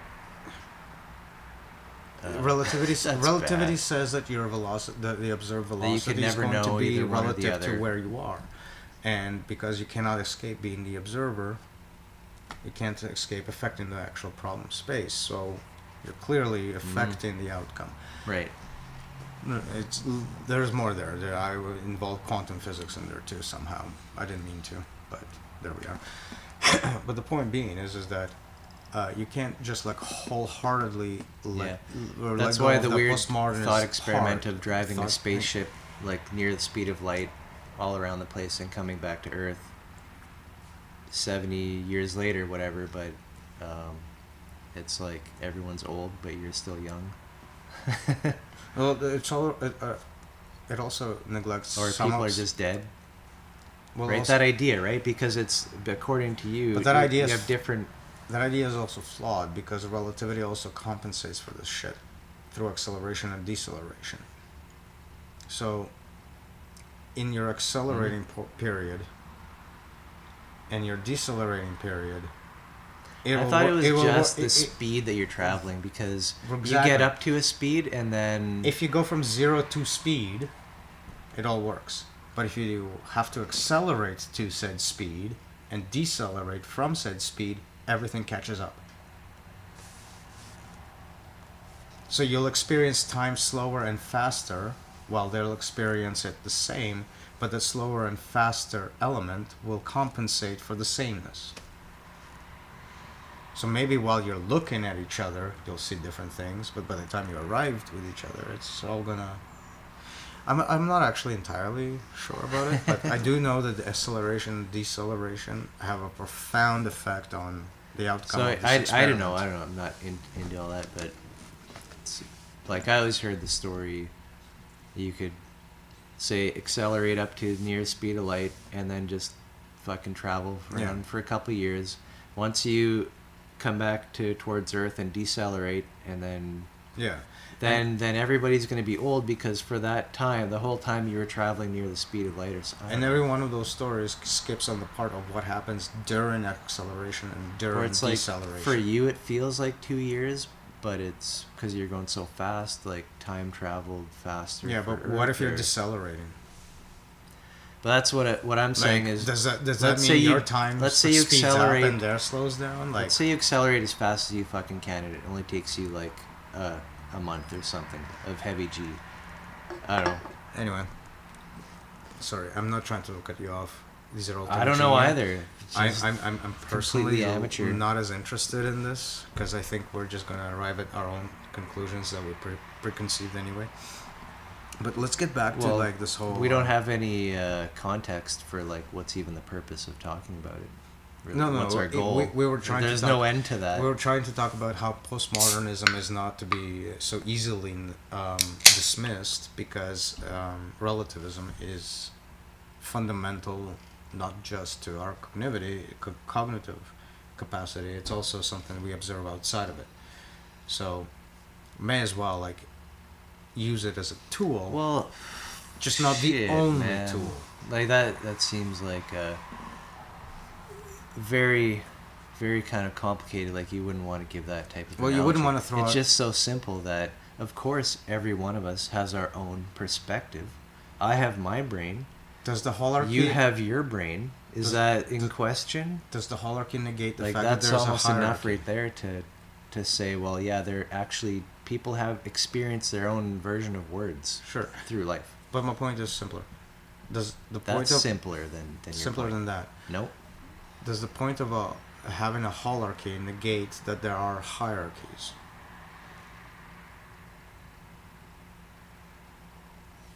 No. Just colors that. Colors the picture of the hierarchy in a more elaborate thing. And this is the kind of that's These what are I'm different trying ways to of do. looking at relations. Yeah, and this is what I'm Which trying are to all do valid. with what you were saying. I'm not like negating anything. I'm just like saying, okay, use that picture, see this picture, now isomorphic map. Just map. That's all I'm getting at with my. Right on. I had once again forgot what we're talking about. Same. So, But I do know we're talking about reward and punishment. We're talking about justice. We're talking about axiology, and how axiology is intricately connected to neurosis. The mechanism by which value is derived is being fed by the dream, and then deriving So that value we've and sticking to that value. we've appropriated the term axiology, I feel like, because roughly. in common parlance, it's just a period of time where their theory of values were created and religions came up. It's the but, like, study of value. I guess, but the axiological age and all that kind of stuff. Ology means study. Axia The is age of value. it. It's all there's a myth, but we don't necessarily. Some axioms were historically set, sure, but I just mean like the premise um, is more generic. the like where does value come from? What is valued? Okay, that's Right? that's This literally is what very axiology. fundamental, That's literally axiological kind of reasoning questions. and yeah, So that's systemic. So system exactly. and axiology So- and the problem of counting is all interrelated. our appropriation of axiology is the study of psychosis and neurosis. And as Something like that. You know, and as see the what problem of counting, I'm saying, right? because value and counting interrelate, how is something more valuable? Well, it's interesting that counting is definitely very basic. Well, But you you can't. don't. You don't can't- have to get stuck to it. Well, you can't get value without counting. Although, interesting. Because how do you get from one value to another without counting? Just simple questions like that. How do you get from one value to another without a Yeah. count, without Yeah. a mechanism of counting? So counting is presented as a problem not from the perspective that counting is wrong, but more, Right. That's kind of what I wanted but to overused for things it doesn't belong tease out a bit. don't belong into. Counting isn't a Fundamentally bad speaking. thing, but it's definitely And axiology is the a emergent core behavior. Right. Axiology is counting quote unquote the wrong things, trying to quantify the quality. Right. This feels good, therefore more. Well, more of this good thing it makes a lot of bad things. Once in a while is okay. How about that? Axialism.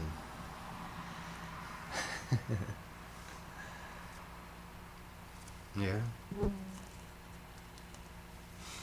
Someone The will system is axialistic. get it. Yep. What the fuck? In other words, rigid in its determination of value. I usually don't shy away from silly terms, but this one makes my head hurt.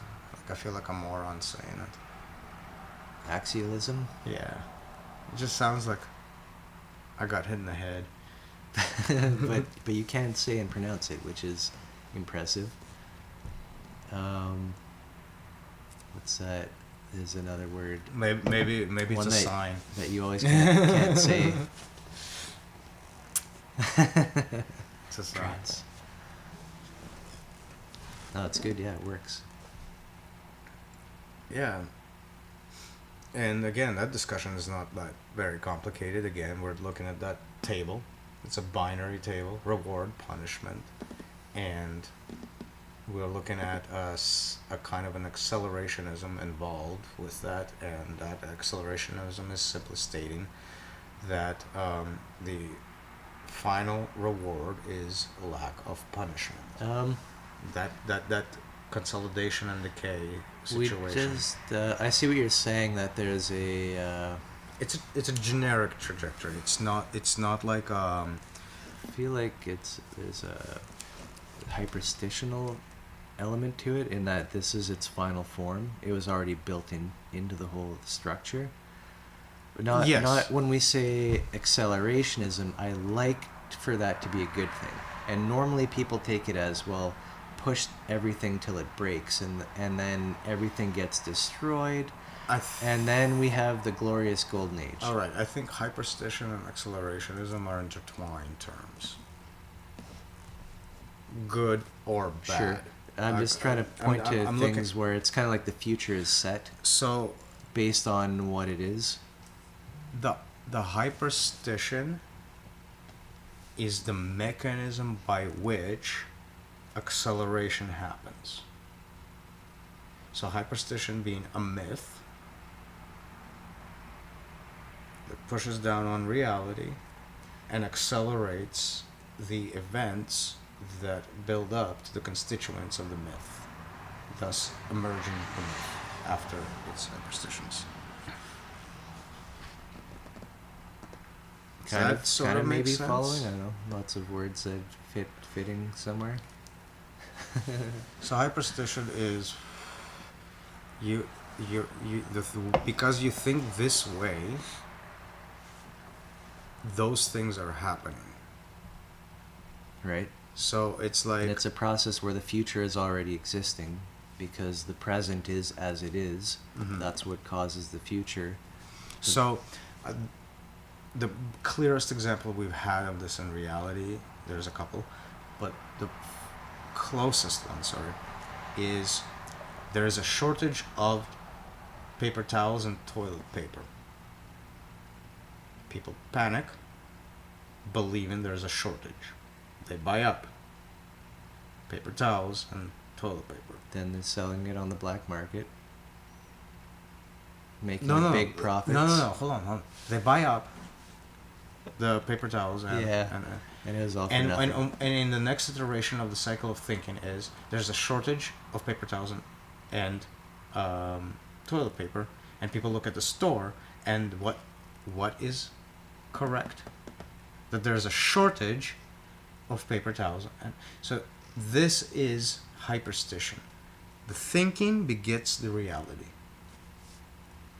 So before there was the same situation happened with the central bank's problem. This There reminds was me the of rumor neurosis. was there's a Doesn't lack it of remind money. you of neurosis? That cyclical feedback. This is That's how neurosis manipulates the dream. It's like the on the media, the data on the media being put in and becoming scooped up into itself, like a self-feedback process. There's that. The banks had the same situation in the 20s in the last century. It was stated that the banks cannot pay out the amount of money that they're holding for their people. Like in cash. That's common knowledge. People, in response, took out It's- all the cash that they've had in the banks, which clearly did not Caused match it to happen at the time. the exact So you amount need of to paper that they had on hand. manage perception. So the statement became reality as soon as activity on that reality had happened. And over it appears in our reality. Like, you make a statement, people panic. Hmm? This is another qualm I really have with moral outrage. It begets the things that the outrage is about. Typically, yeah. It's like, who is to blame, first off? All right, and now you have that more happening than anywhere else. Any other Go point in find history. one of them and do something. So yeah, so you have accelerationism, and that's the conclusion. In my case, when I use the term in this context, you have your hyperstition. Accelerationism simply states what happens when you carry out that hyperstition, and in most cases, it's the hyperstition itself. The narrative becomes the reality, becomes the narrative, becomes the reality. That's the extrapolation I'm making. You not like an apocalypse. Yeah. There's no apocalypse or Armageddon going on, unless we're talking about very specific narratives. Okay, Ones of so trash and all of that stuff. True accelerationism is about, I think, that model of who we are, where we came from, through this process of commodification, being projected, like that itself, what it's pointing to, where we came from, that is the material that's available on the media that can be viewed and taken up to mean something and create a push based on taking up a model of what that is. So in other words, we can know ourselves kind of, and that itself is the fuel of the hyperstition of true accelerationism, because it pops through all the bullshit of commodification. That's where it came from the roots even before commodification was. Assuming we know what commodification means in the context, yeah. Right, yeah. So, yeah, the model of it, that's what it is. Yeah, It's so true accelerationism,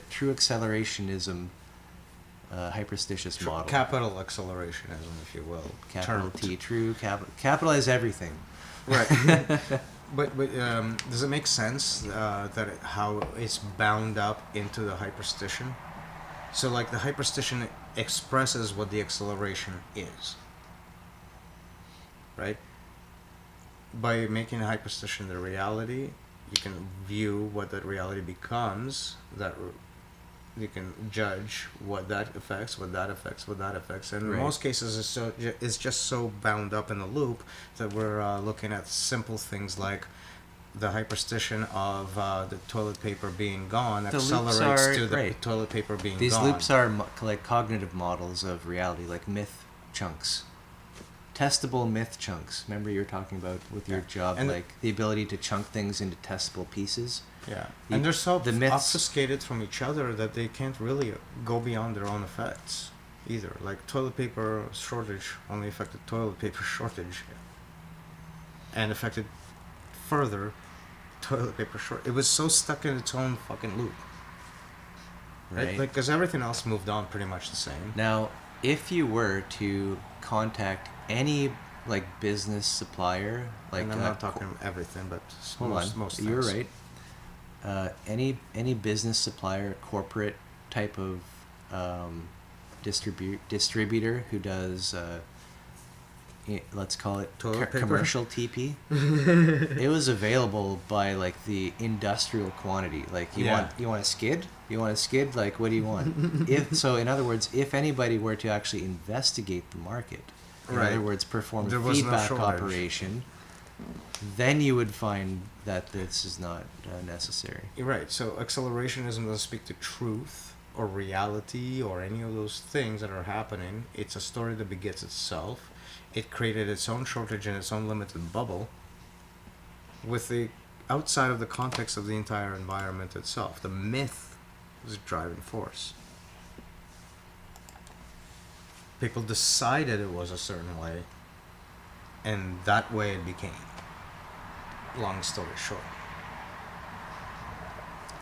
Right. Despite the actual availability of the fucking toilet paper. So it seems like this is a common battle for people, let's say anybody who happens to want to do perform feedback, is that most other people aren't, and there's an inertia to ideas, and often things get spun off by like charlatanism and all that, where energy gets built up into a mountain and it's like becomes a weapon.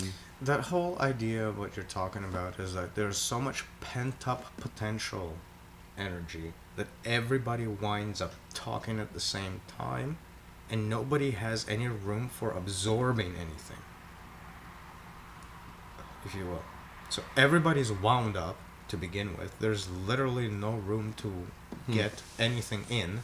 There's only enough energy to go around to just say and stay and say and say shit. Myself, To download onto the world. yeah, like myself like being a a- prime example it's of like a to panic. me being pent up with the model theory or whatever. It's an example of that. So I'll Sure. put Yeah. that forward. That's not a bad thing, but great that we've had this medium for so long. And you notice that this medium in particular doesn't allow for a whole lot of listening. It's mostly just getting shit out.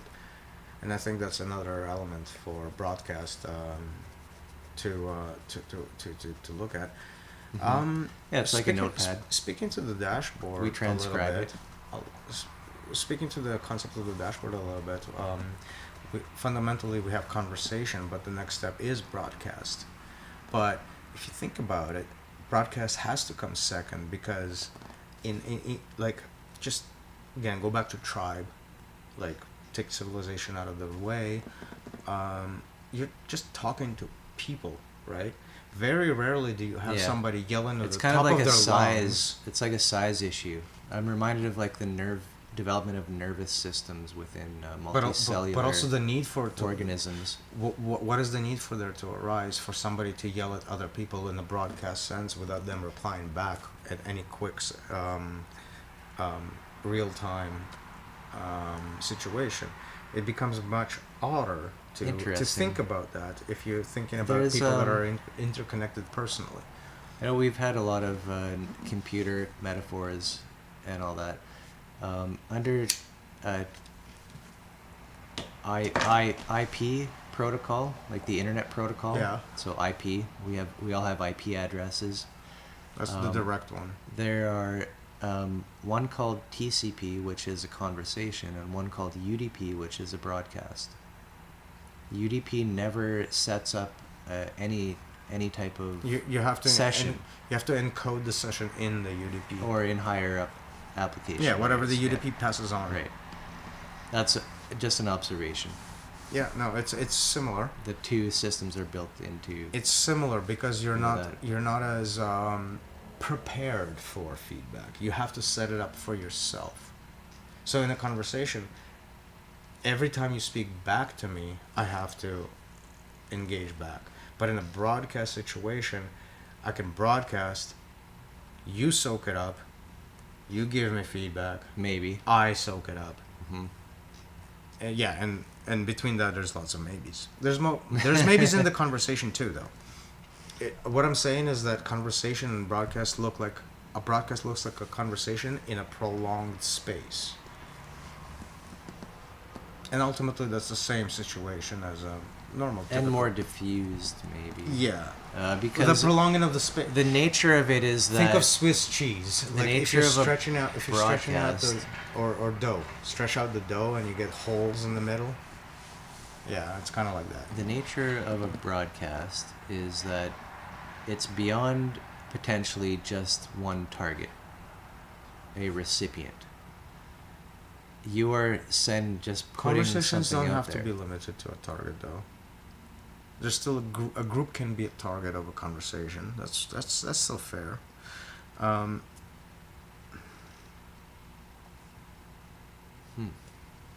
I think the difference is temporal. Well, there's a session. It's called a conversation in TCP, which you do a handshake negotiation. Like, hello, are you there? Yes, I'm here. Okay, we've started a session. Sync. Now the session is open. On it, you Sync open or up a async? port, and then on that port that's been allocated, then you're We're hovering around the same idea, but check this out: sync and async. In a synchronous manner, you open up your channel, you deliver everything you have in a sequence, you close your channel, beginning, middle, end. right. In an asynchronous format, you have open this channel, open that channel, open this channel, open this channel, start there, start there, start there, answer here, answer over here, Yeah. answer over there, answer over here, answer over there, close, The answer over here. interesting part about that, with when as a computer, I guess, from that perspective, when you send out that UDP broadcast, you don't know if it was received. That's kind of the interesting part. Though you can build it into the UDP broadcast itself. You will build in, if upon reception of this UDP broadcast, They'll do a broadcast. broadcast back UDP broadcast. Yeah, I never thought about that. That's pretty simple. Yep. Well, TCP is basically taking that idea and putting Because you it want to and know, like, if it formalizing was received. Yeah, and TCP is basically taking UDP Yeah. as the fundamental and moving it up a notch, taking that notion and saying, Yeah. okay, that has to be built in. Right. So in essence, they're actually similar, and it kind of touches up on a whole bunch of other issues, in which things seem different but are quite similar. Like. Going everything from the interpretation of the JFK assassination to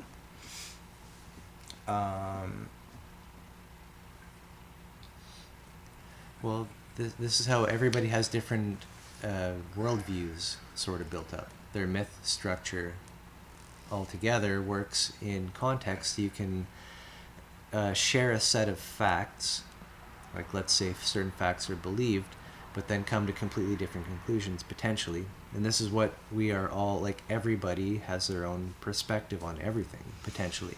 and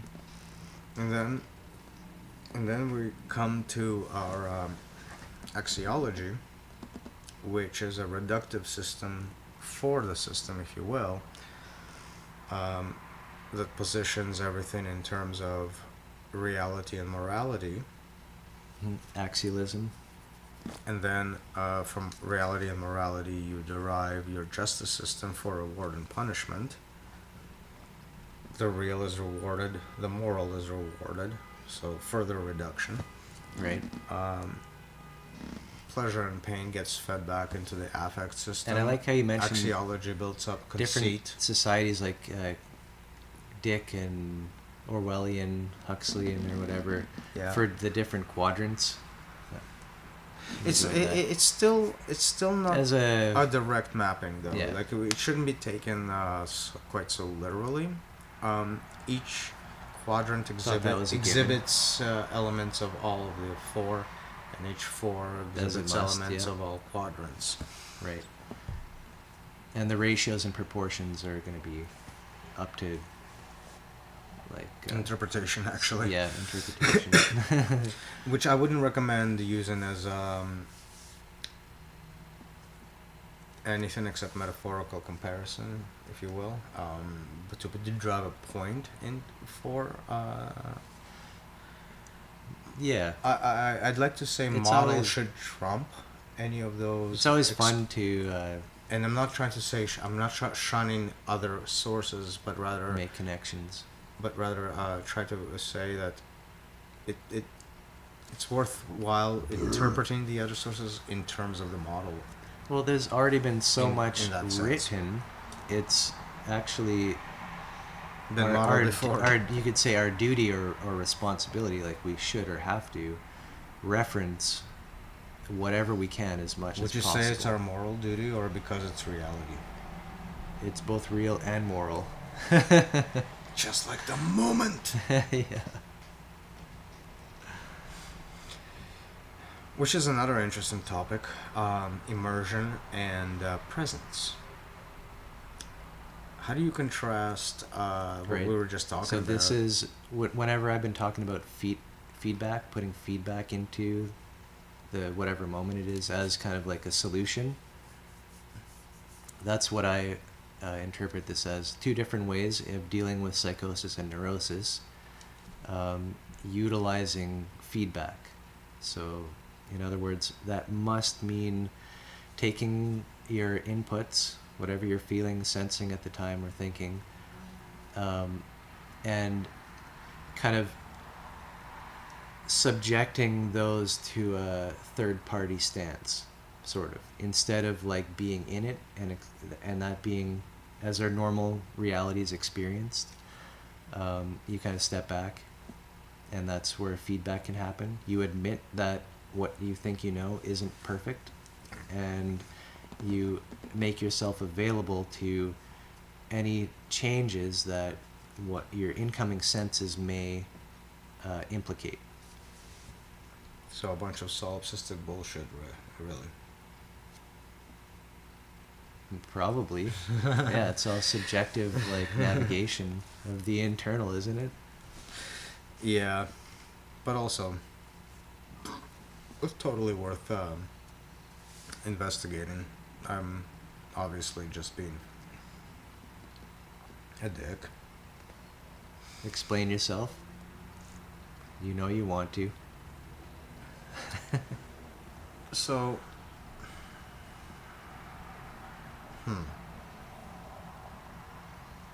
Feedback. That's the key, man. So presence and immersion. First off, presence. So we're relating which to which. Presence, immersion. You immerse yourself in the dream. You are present in the moment. And what I was really getting to is there's a sort of a detachment that comes with presence and immersion. Right. That's what I was pointing to. And as well. that lack of detachment, aka attachment, being the neurosis. Conceit is feels like a conceit function. Yeah. And the conceit function, as I've tried to articulate, runs through this axiological element. So Right. where you build up value based To on determine, to calculate value, basically. It's calculated. So right? narrative gives you a self. You calculate value through self. There's a chart here. That gives you ego. We need a new chart. So ego, value maps to, like, as soon as you derive value from self in narrative through conceit, better, same, worse. Right. Yeah. You sell it back on the But market, and you're- then you are then you're rewarded in this punishment gets narrative, better, and this narrative, conceit narrative, you are incorporating yourself as an agent or whatever in part of the story, right? right. That's what it's That's called what's by getting ego. bounded inward, right? That's what ego represents in this situation. Mhm. Now, this ego goes on to the same narrative. It does its thing. It gets rewards and punishment. It gets its reward, its punishment through the justice system, which is gotten there through the axiological system. The connection there being the ego is on the market. It's sold, and it got profit. It sold and it got deficit. Do more profit. Do less deficit. Those are the connecting rewards Lesson. and the punishment. The more profit, the more it's inclined towards reward. The more deficit, it's inclined towards punishment. Mm-hmm. Right. And this spectrum of stupidity, this is the mechanism. We can see the mechanism working when we let ourselves be pushed around idly, as in the zombie. This to punishment just be is poked. real, or my misstep is not real. So you, Right. The perception of So, your world. I around you. just explored through something a lens. unintentionally. If I deserve the punishment, then I'm rewarded for accepting of the punishment. You're in good graces again. Ish. Depending on what the punishment is, right? Well, now you're dead, but you're in good graces. Basically, yeah. Seppuku, anybody? Yeah. Honorable. Very honorable. I'm going to call a break, but I think we are pretty much wrapping up. So Yeah. I'll say lucky if we're back within the next 10 minutes, but maybe I we should have be. another 10 minutes or, I should be. 5, 10, whatever. But we be out of here soon.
Yep. Very, very rudimentary, very, very simple.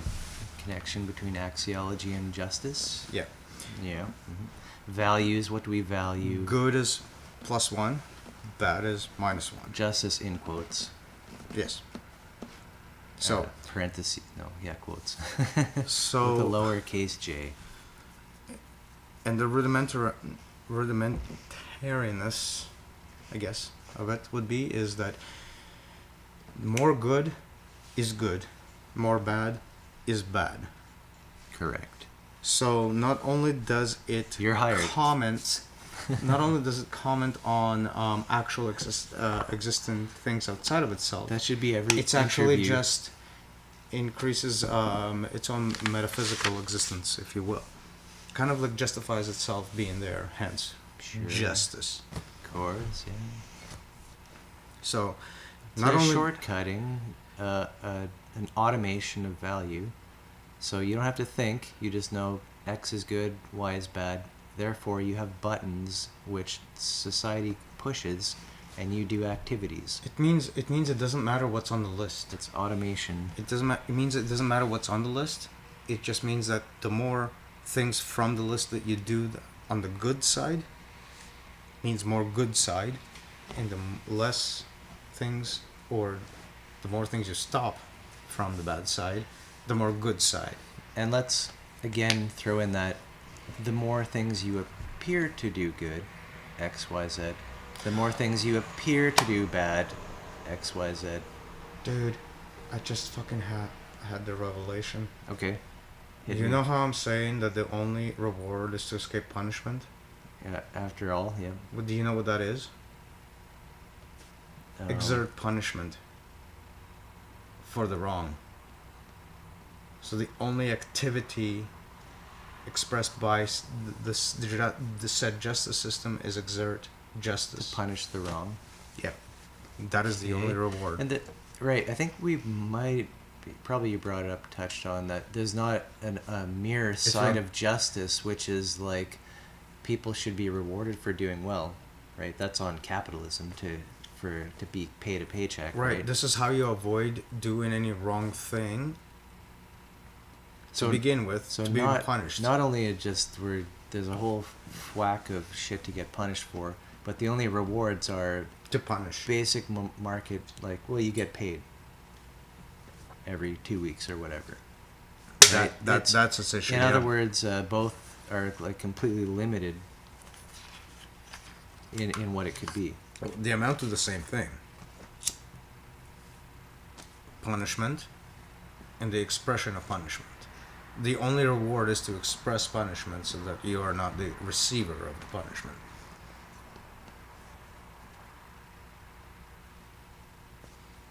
That's the With money? accelerated With money? situation of justice. Or law enforcement. I or guess in a way, like if you have to think about money as a let's say abstractly modern day type of slavery situation where so many people out there, ourselves included, of course, paycheck to paycheck. If they don't get paid, you're fucked. You don't know what's going to happen next. You're on the street, etc., etc. Life goes down. It's akin to being dead or dying, like not having a paycheck. Or you cease to exist within the eyes of society itself, basically. Yeah, I forget what the point was. Ah, finally, not just me. Mm-hmm. Just musing. That's all I'm doing.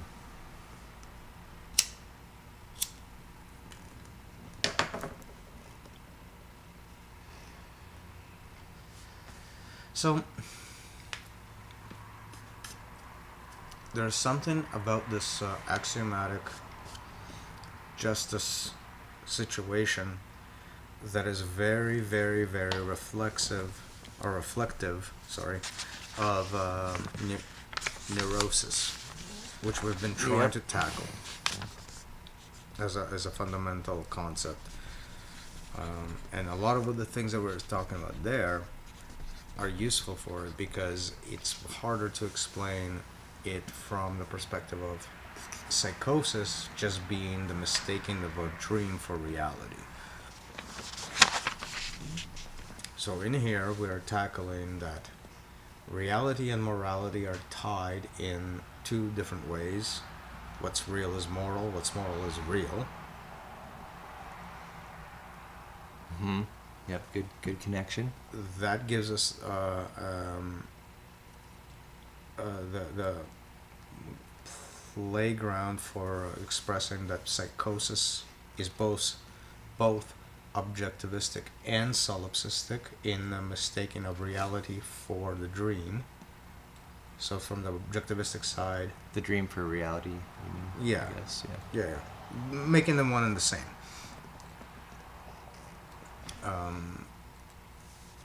So both sides have that psychosis, one by virtue of making reality more moral, and one they having moral making reality. Tying that reality to the dream is the psychosis. Now, this ties us back to neurosis, and it's talking about rewards and punishment exerted by said dream. It's talking about the justice system as an aspect of axiology. Axiology being taken to the evaluation system. The justice system gives value to good and value to bad, and ultimately the justice system inverts in on itself by making more good is good, less bad is good, more bad is bad, Right. And then less good is and bad. then paperclip optimizing. So you see how the entire arc. So it felt like you were associating more neurosis with this sense of justice. As in it's more of a moralistic accumulation of what we all think is like the best way to do it because we always did that and it always because worked. of its connection to solipsism. And this is kind of connected with conservatism as well. It feels like there's a conservatism in that. Yes, conservatism or a right side is generally consisting of more solipsistic extremes, whereas you have your liberal side. And I'm not talking about like actual conservatives or actual liberals. I'm talking about the extremities, like the stereotypical, almost like their archetypes, caricatures, the archetypes of the myth, the extreme myth. Yeah, and if not the extreme, the archetypes of the myth. And if you recall, what I've made of those archetypes is the following: the archetypes are extreme by their definition. The right is kind of united with a bad model, whereas the left is disconnected from itself through having no model in common. Just that it doesn't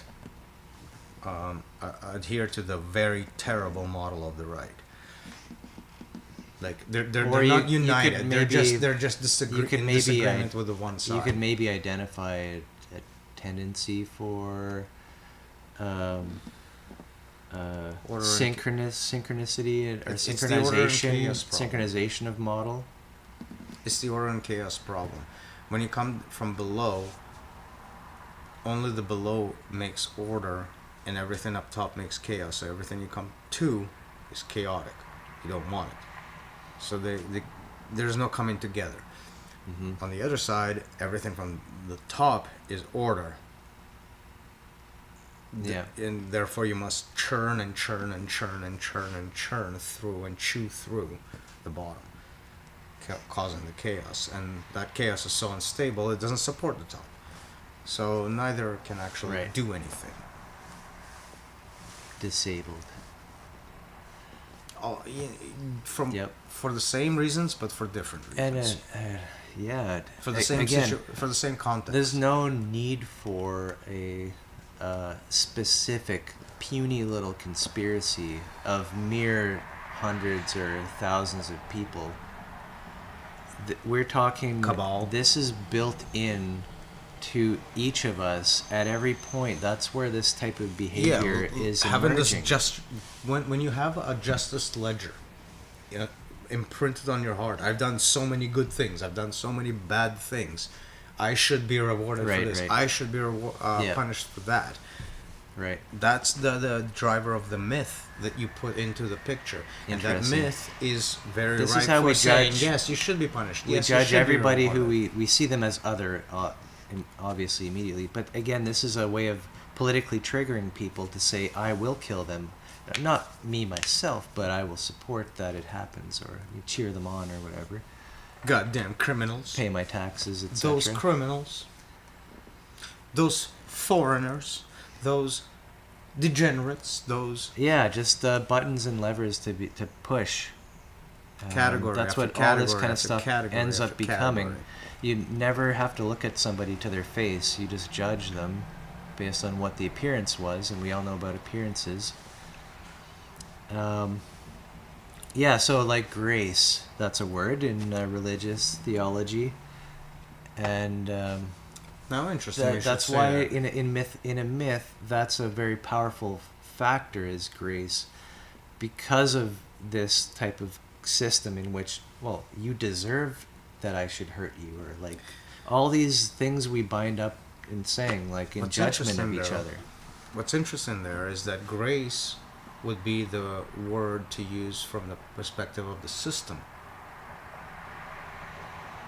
Justice with a capital J would be the model's perspective on the exact same situation.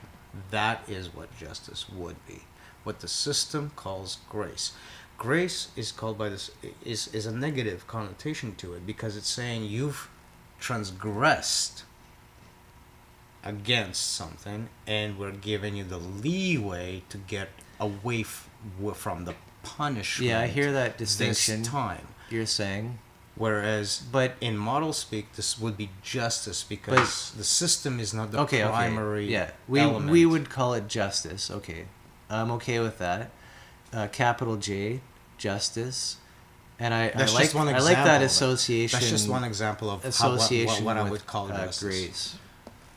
Yeah, grace is like the negative systemic term for what we would end up siding with However, as justice. I Not agree in with that. Not in every case. By I the agree way. with that. Not in every case. I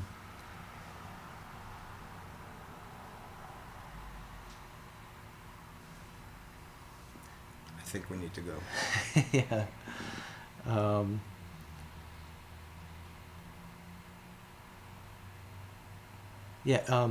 We do feel offended, because we're in this world and we've been raised up in the system, right? So we do feel that offense, and yet there is grace. So it does make sense. I hear your appropriation on the word, and I like justice. That justice can be derived from this sort of idea, and I think that the term grace to me isn't negative. That we've done something wrong. It's someone honking at you. Everything, we all get offended. This is what's to be overcome. That's where that's what the grace Grace is. accepts the quantification. Justice, capital J, qualifies it. With that, ladies and gents, we are out.